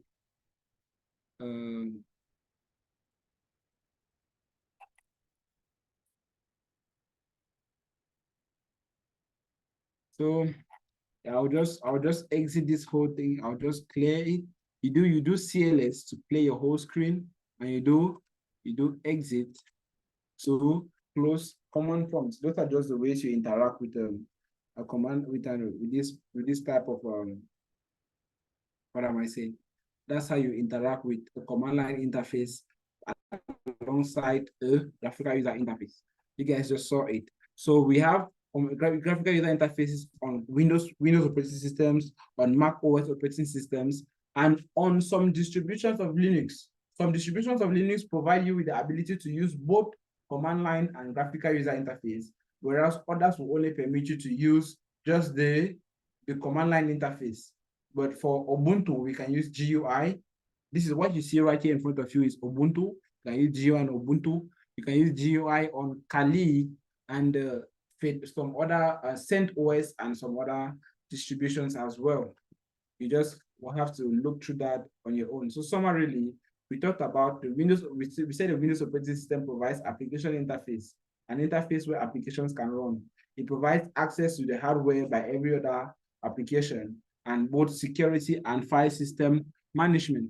Let's look at the various editions of Windows. When we look at the Windows 10 edition, the Windows 11 edition, sorry, we realize that it comes in 3 different variations: the Home, the Pro, and the Enterprise edition. What are the features that you access thanks to the Home edition? We are able to use parental control, Find My Device, Snap Layout, Reducing Memory, Windows Hello, device encryption, firewall and network protection, and secure boot with desktop groups. Thanks to the Home edition, that's all you can do. But when you move a little further to the Pro edition, you find yourself being able to use, first of all, everything that is here, plus BitLocker, dynamic provisioning, group policy management, hypervisor, and assigned access.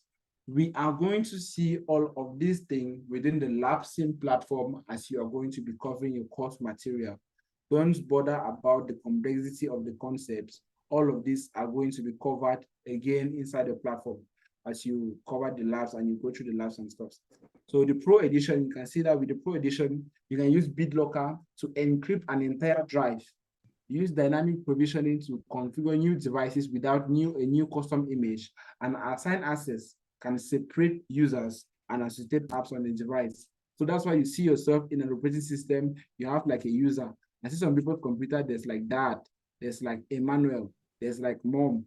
All of these users have access to different applications. If I install, let's say, WhatsApp on Dad's own interface, that is an assigned access. WhatsApp will only be available for Dad. And if you log in as Mom, you won't be able to see WhatsApp.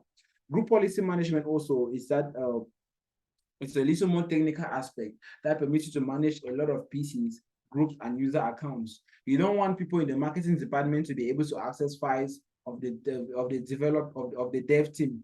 They want people of the support team to be able to access files of the how will I say, the legal or the judiciary team of your company. So that's why you manage them in groups. You set them in groups, create users accounts, and then assign pieces that these people can use. That's group policy management. You get ability to use those features within the Pro edition of Windows. And last but not least, we have the Hyper-V. which is the ability for you to create virtual machines in your computers. You cannot create a virtual machine if you're using the home edition of Windows. You can only do that with the Pro edition. It's like simulating, Hyper-V is like simulating. I don't know if you know the meaning of simulating, but it's like creating something within, a thing within another thing. It's like you put a computer inside another computer. That's essentially what it does. Once again, we are still going to look at that as we go deeper into the course material. There is also the Windows Pro edition for workstations. It is just with added capacity. It's just a Pro edition. It has all of these features first, but it just has more capacities. You can have 4 CPU. You can operate with 4 CPUs. You have persistent memory. You can connect with SMB Direct and resilient files. You can also use the REFS or the resilient file system. And your RAM can go up to 6 terabytes. Imagine you having a computer that has 6 terabytes of RAM.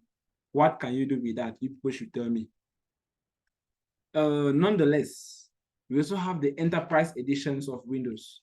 And with these enterprise editions, you generally have the biggest, like the general opportunity, the general features. You just have everything. Here you can manage IT, you have IT management options, licensing agreement required. You have App Locker, Credentials Guard, Device Guard, and a lot more. So essentially, summarily, we've talked about the various editions of the Windows 11 operating system. We did talk about the Home Edition, the Pro Edition for workstations, and lastly, the Enterprise Editions. Now, let's quickly see Windows features, okay? Let's quickly look at Windows features.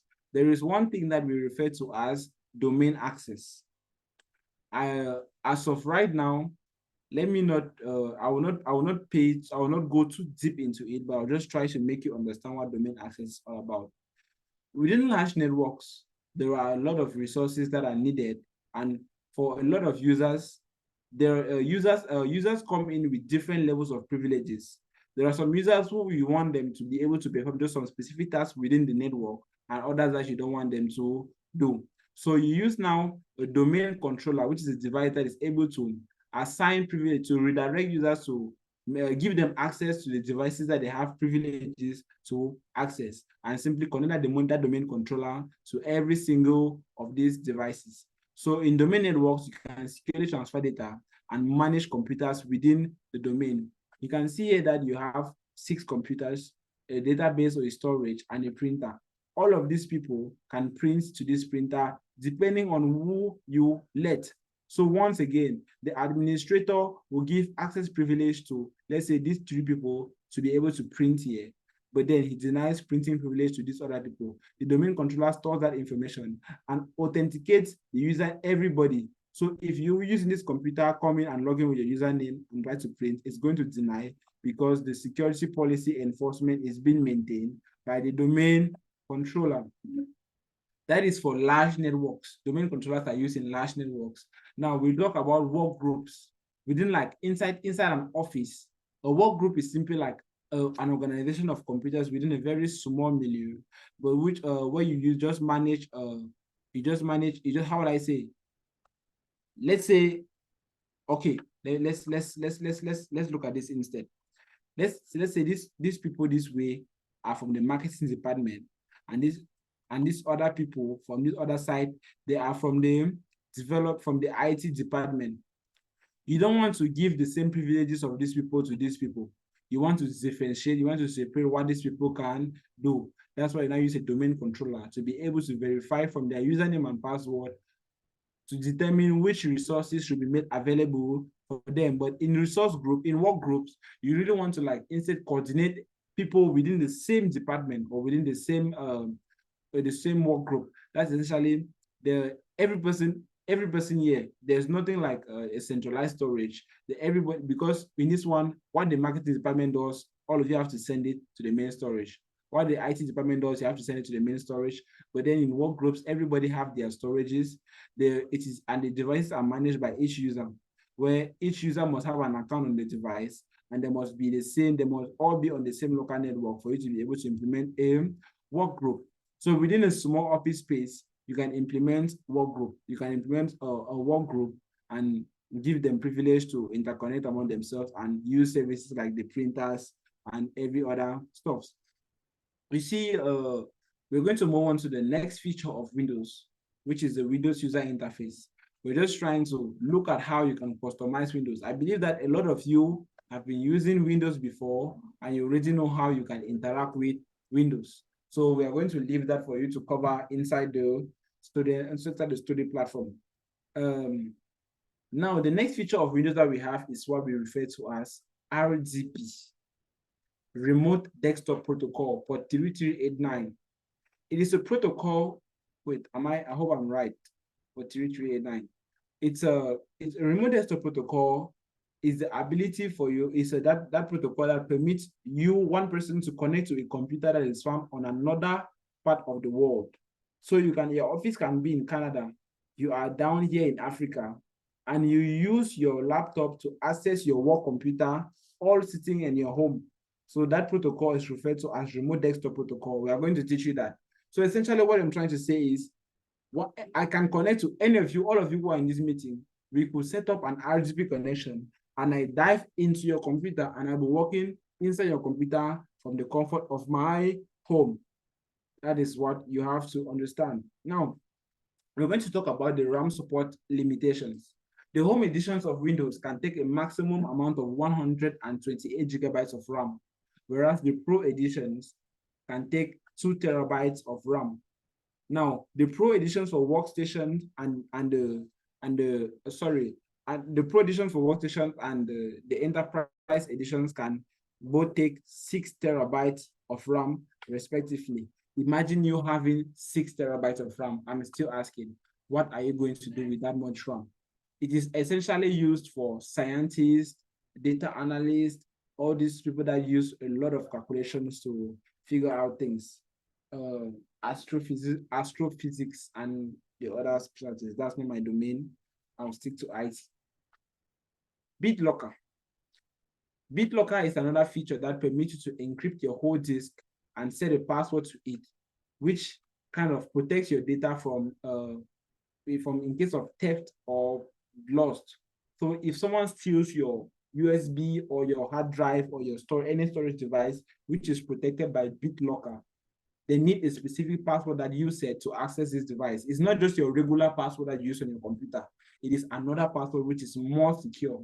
So essentially, all your data is being shielded. Nothing can be accessed, nothing at all, by a high-level encryption with this Windows feature, or this Windows encryption feature that we refer to as BitLocker. Okay. What is the difference between the Home and the Pro editions, please? It is simply at the level of the features that are made available to the user. With the Pro edition, with the Home edition of Windows, right? Sorry, let me just try to go back there real quick.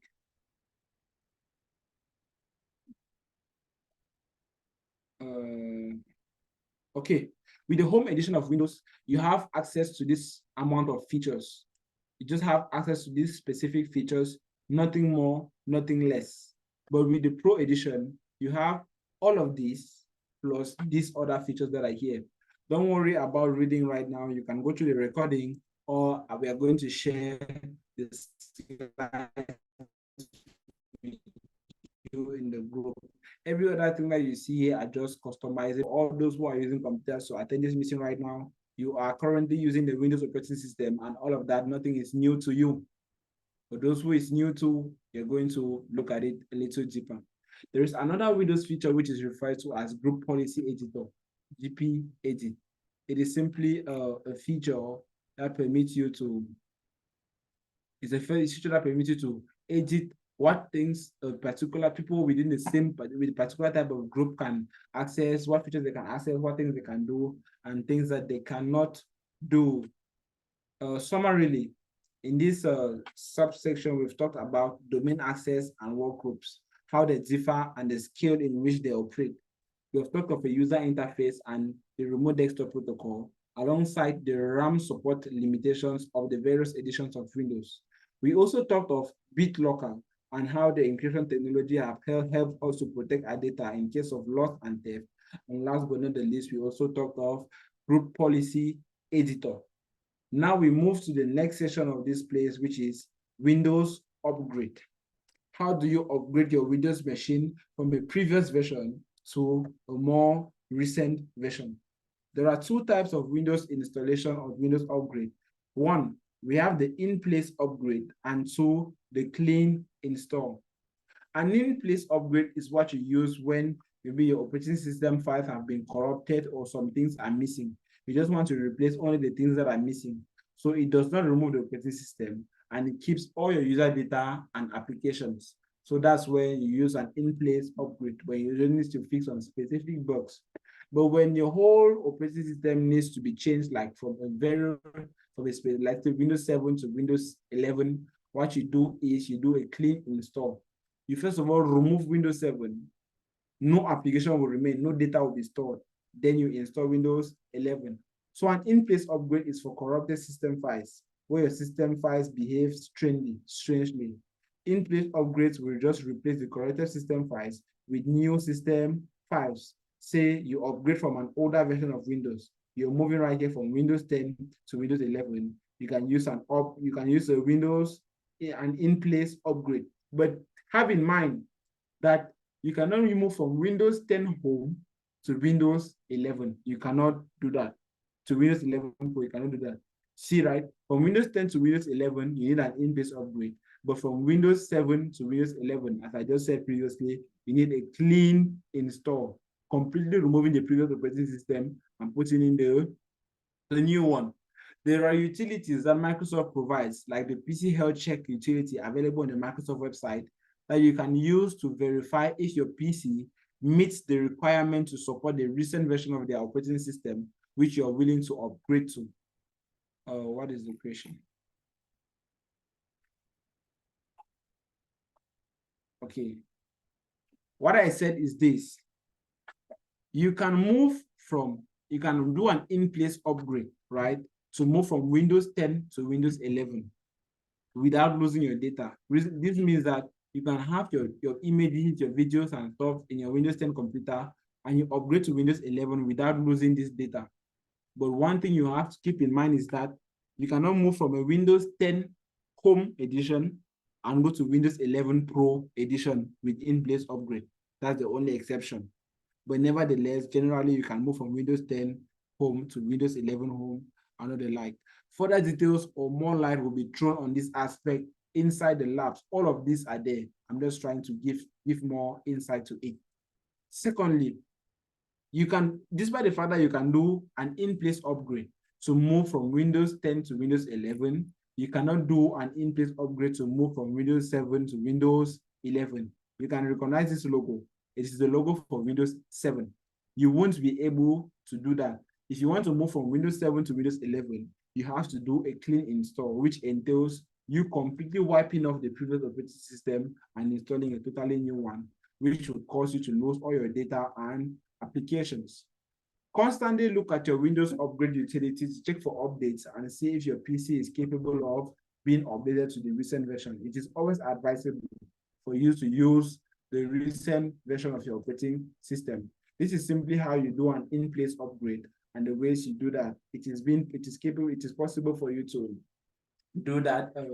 You guys can see that inside the LabSim platform again. So a lot of the things I'm sending you to do there is because it will throw more light. There will be a lot more details, and you'll have the ability, you'll be given the possibility to actually do all of these things that we're talking about. We're not just talking with mouth. On the platform, you'll be able to work with all of this. You'll be able to install operating systems, do labs or answer questions that will permit you to increase your mastery of the subject matter. When you want to install or upgrade an operating system,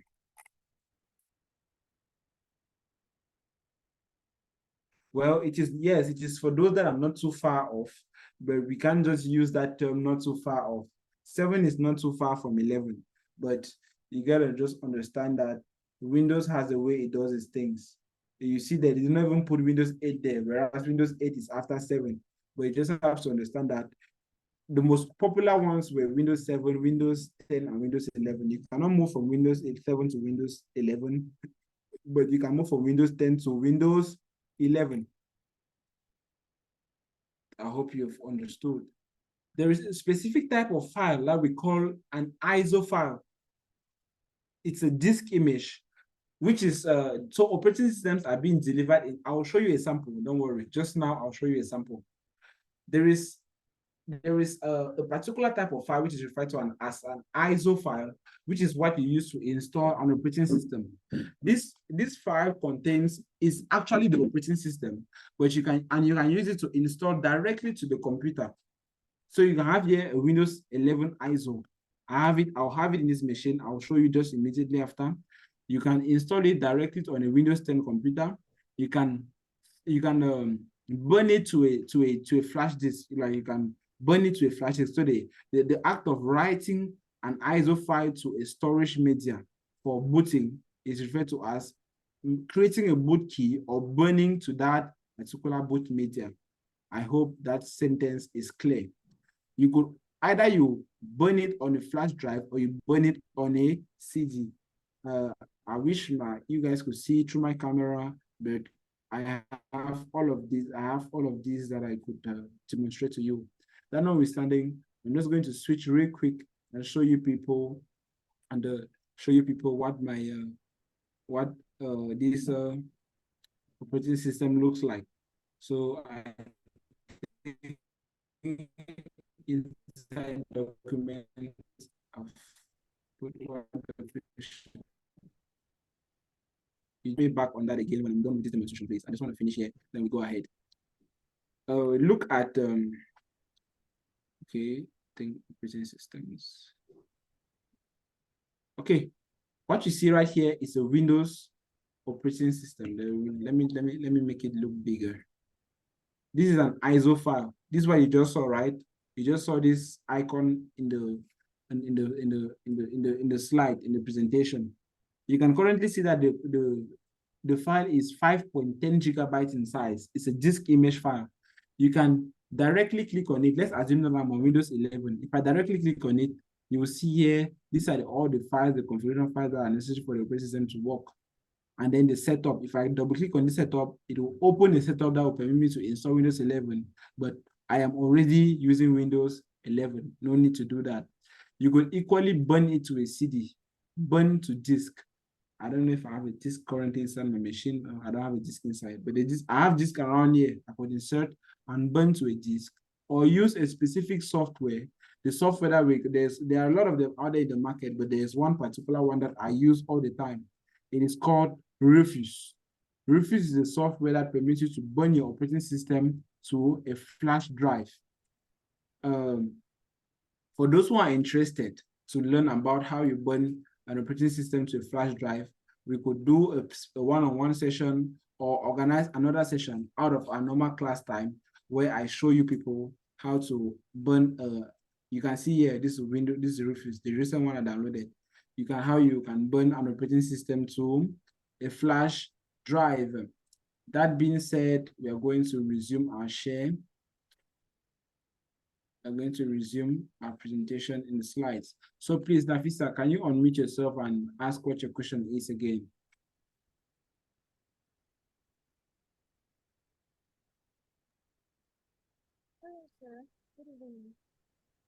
You're like, your volume is like super low.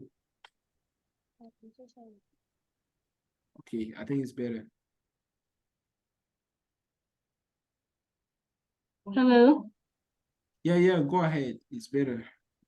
Yes, I just said I didn't understand the explanation. What do you mean by burning to a disk? It is the act of writing an operating system image onto a storage media for booting. Booting is that act of installing an operating system on a computer. So when you want to make a drive that will be, you want to make a storage device, storage media that you will be able to use to install operating systems on your computers, you burn it to a specific device. You burn it to a storage device. You can either burn it to a CD or you can burn it to a flash drive. Any question? Don't worry with that.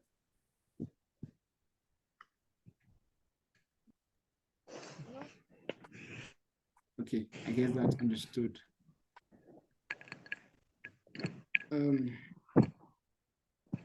So you can mount the disk by mount it and click on the setup as you just saw there, right? I think you saw the setup file, everything the same way it is here. I think you saw it.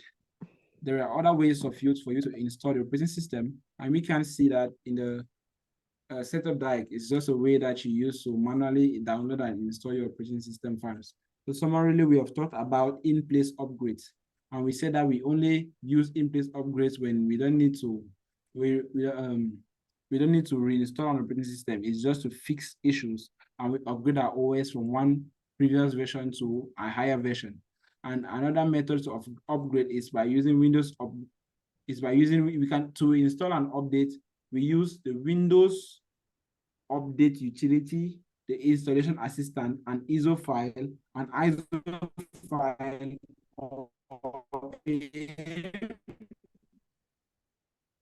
SCCM system using by like broadcasting the disk image to many computers at once.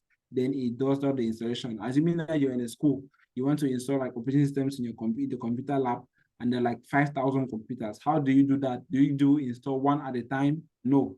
You just connect all these computers to the network and then launch the setup from one particular device and from one particular device and then from one particular computer, and then this installation now with the response files for like if they ask you that do you want to do this, do you want to do that, you can configure a response file to automate to set up the installation process to be an automatic step where everything just go on by themselves from beginning to the end. You find yourself now installing on 5,000 computers all at once rather than doing one computer at a time. I hope you guys understood everything we just talked about in Windows operating system. That was 4.2. We are moving to 4.3. Do you guys want us to take a short break again, or we should just continue?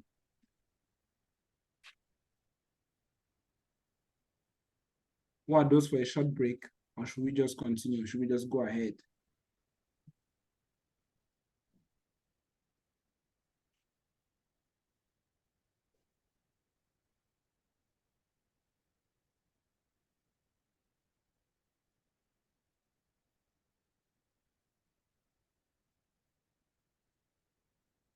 Okay, nobody is saying anything. We don't actually have much to talk on again.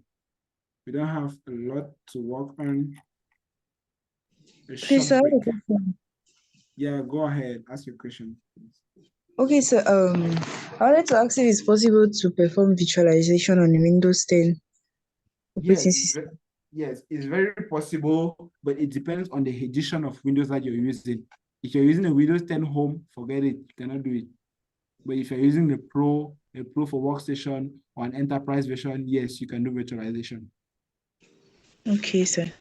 Yes, so you could do virtualization on any Windows, on Windows 10 or 11, provided that it is not a Home edition.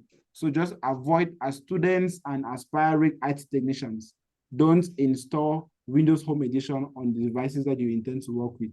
That's a piece of advice. All right, sir. Any other question? Ms. Madam Mariama, are you following up? Do you have any worry?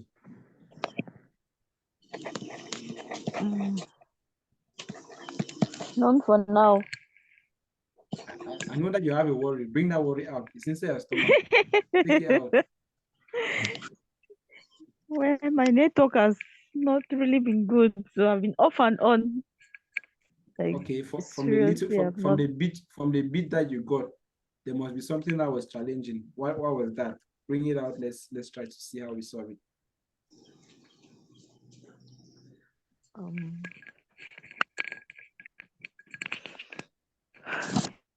I want to bring it out. Means I have to take you. I have to take you people back.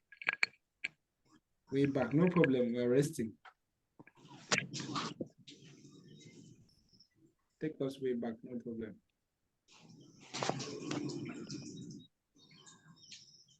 About those operating system I was off. You want to, yeah, you want to learn, okay, you want to know about operating systems. Yes. Okay. An operating system is simply a software that tells the computer hardware how to operate. It serves as an interface between the software, between application software and the computer hardware. Like it serves like a medium, a translation, somebody that does translation, kind of. But at the same time, it also permits you, the user, you and I, to also interact with the hardware. So the means that we use to interact with our computer's hardware, for example, the camera, the mouse, it is thanks to the operating system.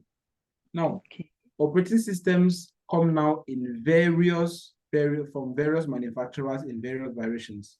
So we have operating systems that are manufactured by Microsoft, manufactured by Apple, by Linux, by Unix, and by Google. These operating systems have their unique names, and they also have the different. They are also categorized by the unique way that their interfaces are being programmed and organized that permits you, the user, to and then specify a specific way that you also have to interact with them. So operating systems made by Microsoft are referred to as Windows operating systems.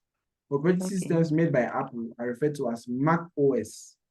We are just talking about computer operating systems, because all these people also have operating systems for mobile devices or smartphones. Operating systems made by Unix are referred to as Linux operating systems. And under Linux operating systems, there are, because it is open source, we said open source is when an operating system, when a software is just made available for everybody to access the source code and edit or do whatever they want to do on it. So that's why you find yourself with an operating system with so many distributions. So it's like you're having Windows Plus, Windows XXX, Windows TJ, Windows W8, Windows and all the other variations. But we don't have that. I'm just saying that for example, because that's what we have in Linux. We have in Linux, we have Ubuntu Linux, Kali Linux, all of them, all these different variations of Linux.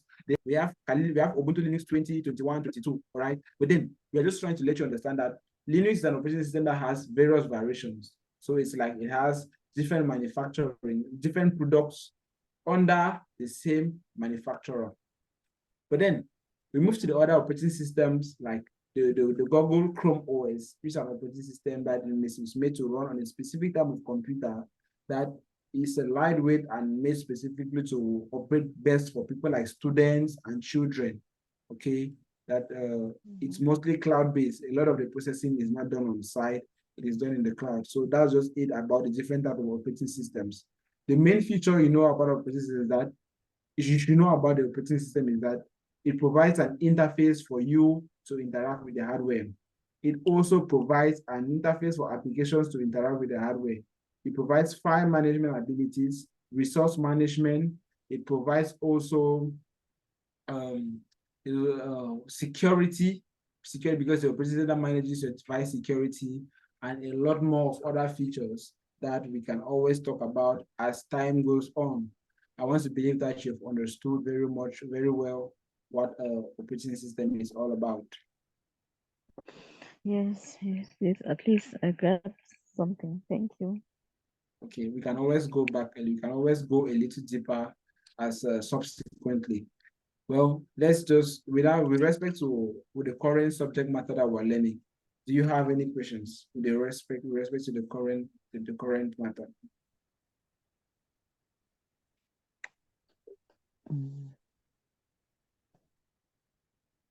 Seriously, I've not really followed up because of my poor internet connection. Okay, that's fine. Always endeavor to go back to the recordings again. You'll be able to throw more light on the things that you didn't exactly get. Okay. So the skill that you're going to learn here is how to navigate the Linux using the graphics user interface.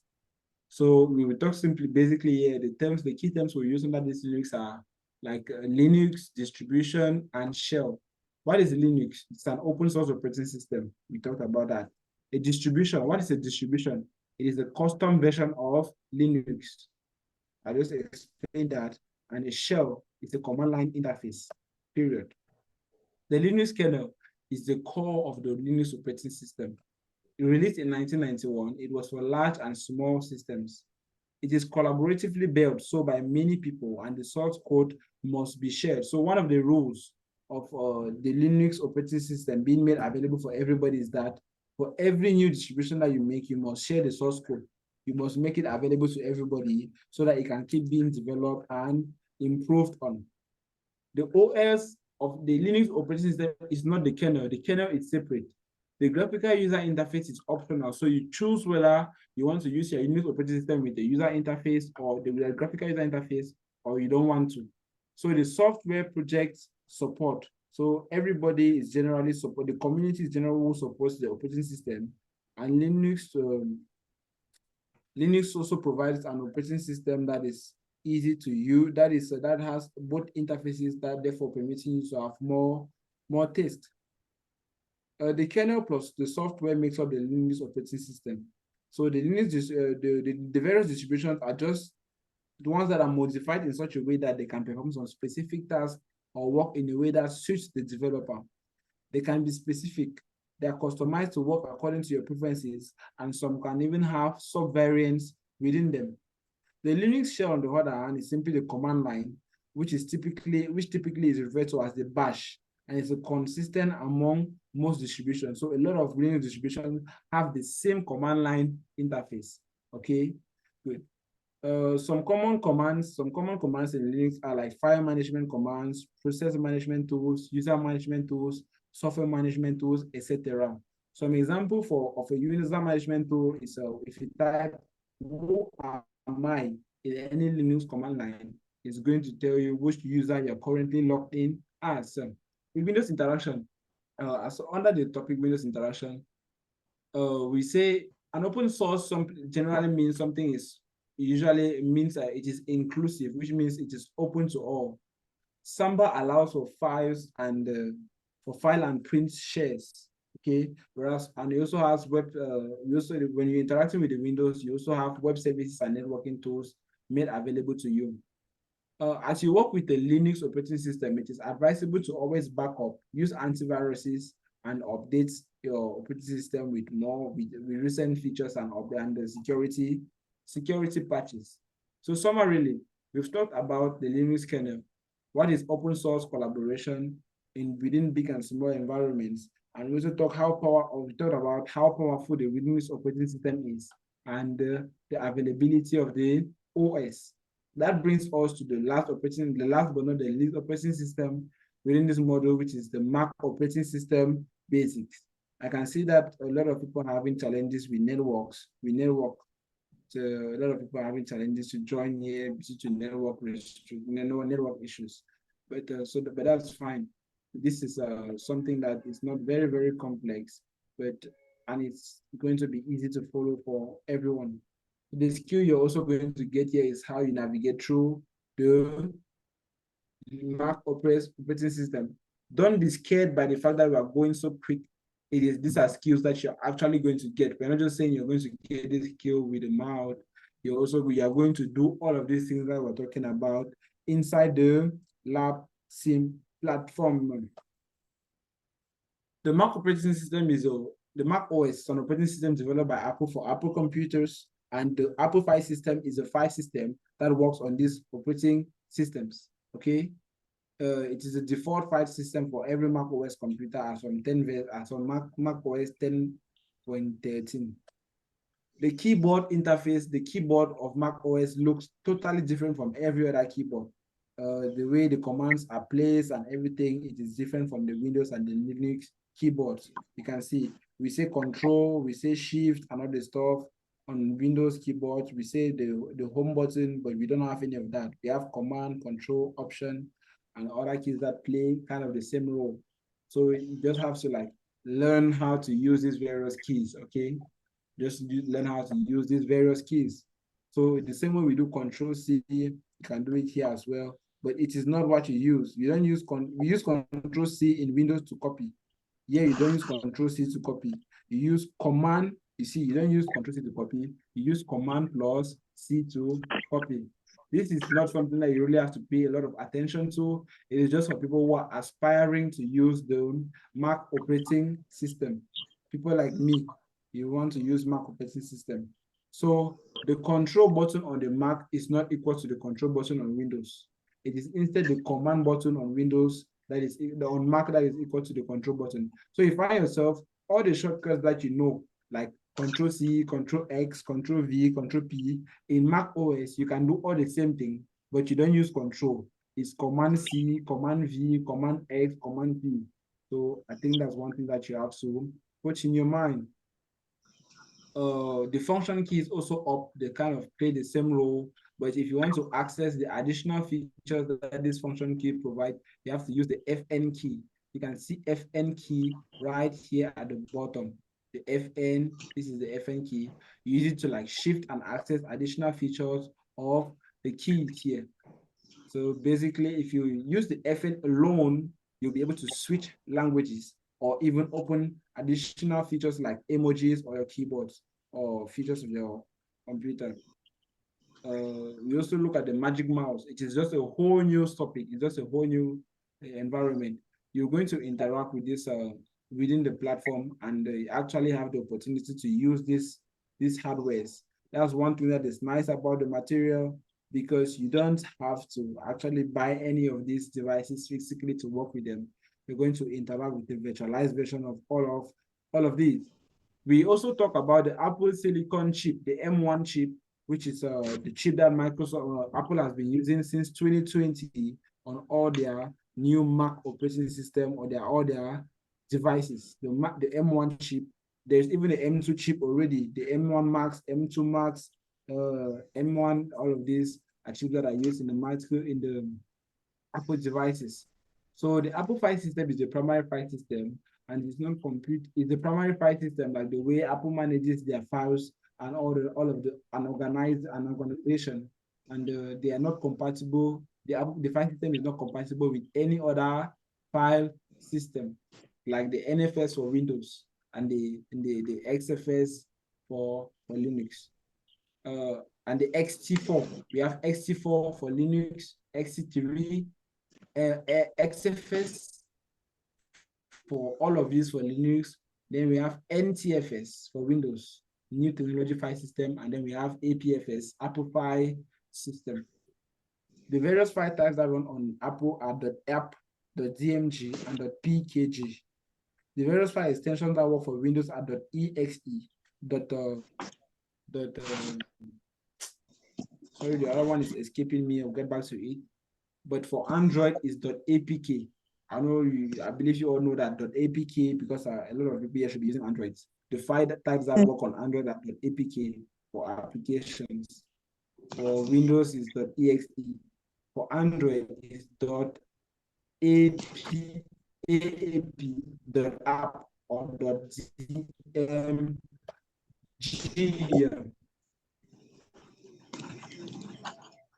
So when you want to install applications in Mac OS, you don't double click and click install and all the procedures that we normally go through in Windows. You simply have to folder which is called applications. You simply drag it and put it inside. The app is installed. That's it. You're capable of using it. Or you install the application from the App Store. If you don't want to download the app from the internet, and then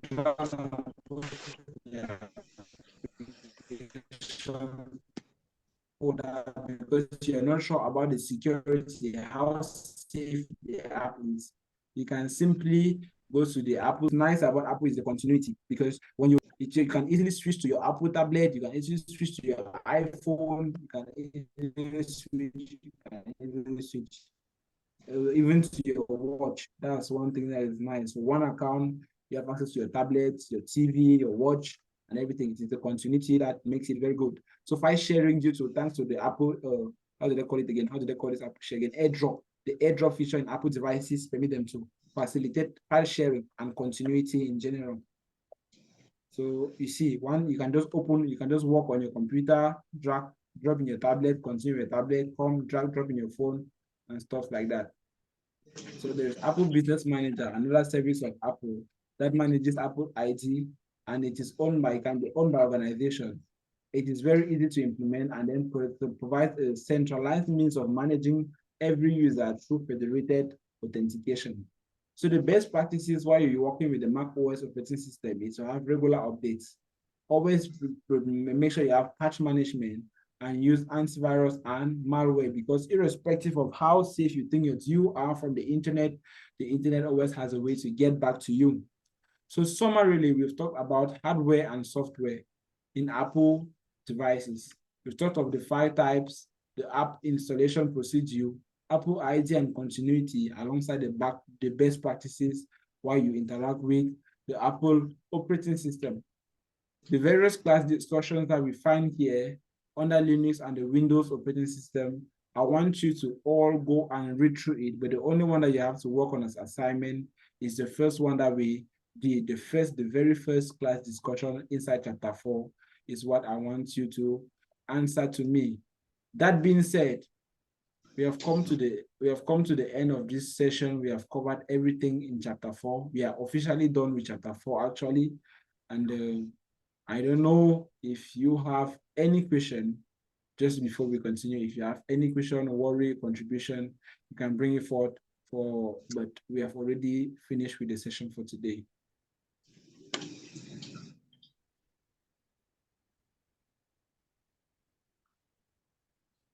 Mazule, do you have something to say?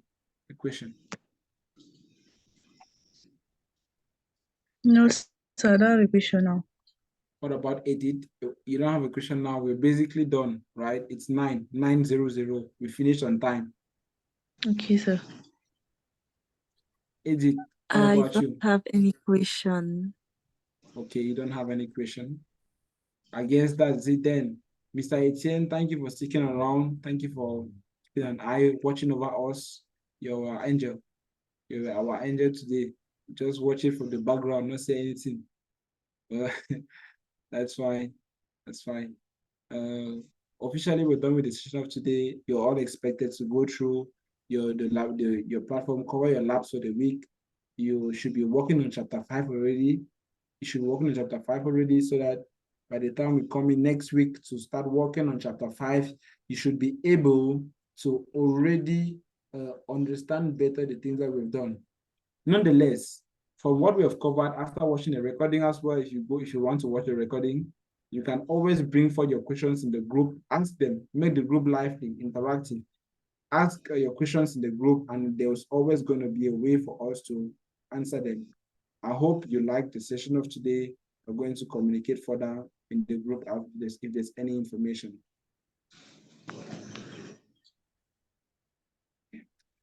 So basically, happy new week to you all, and it was nice having you all around.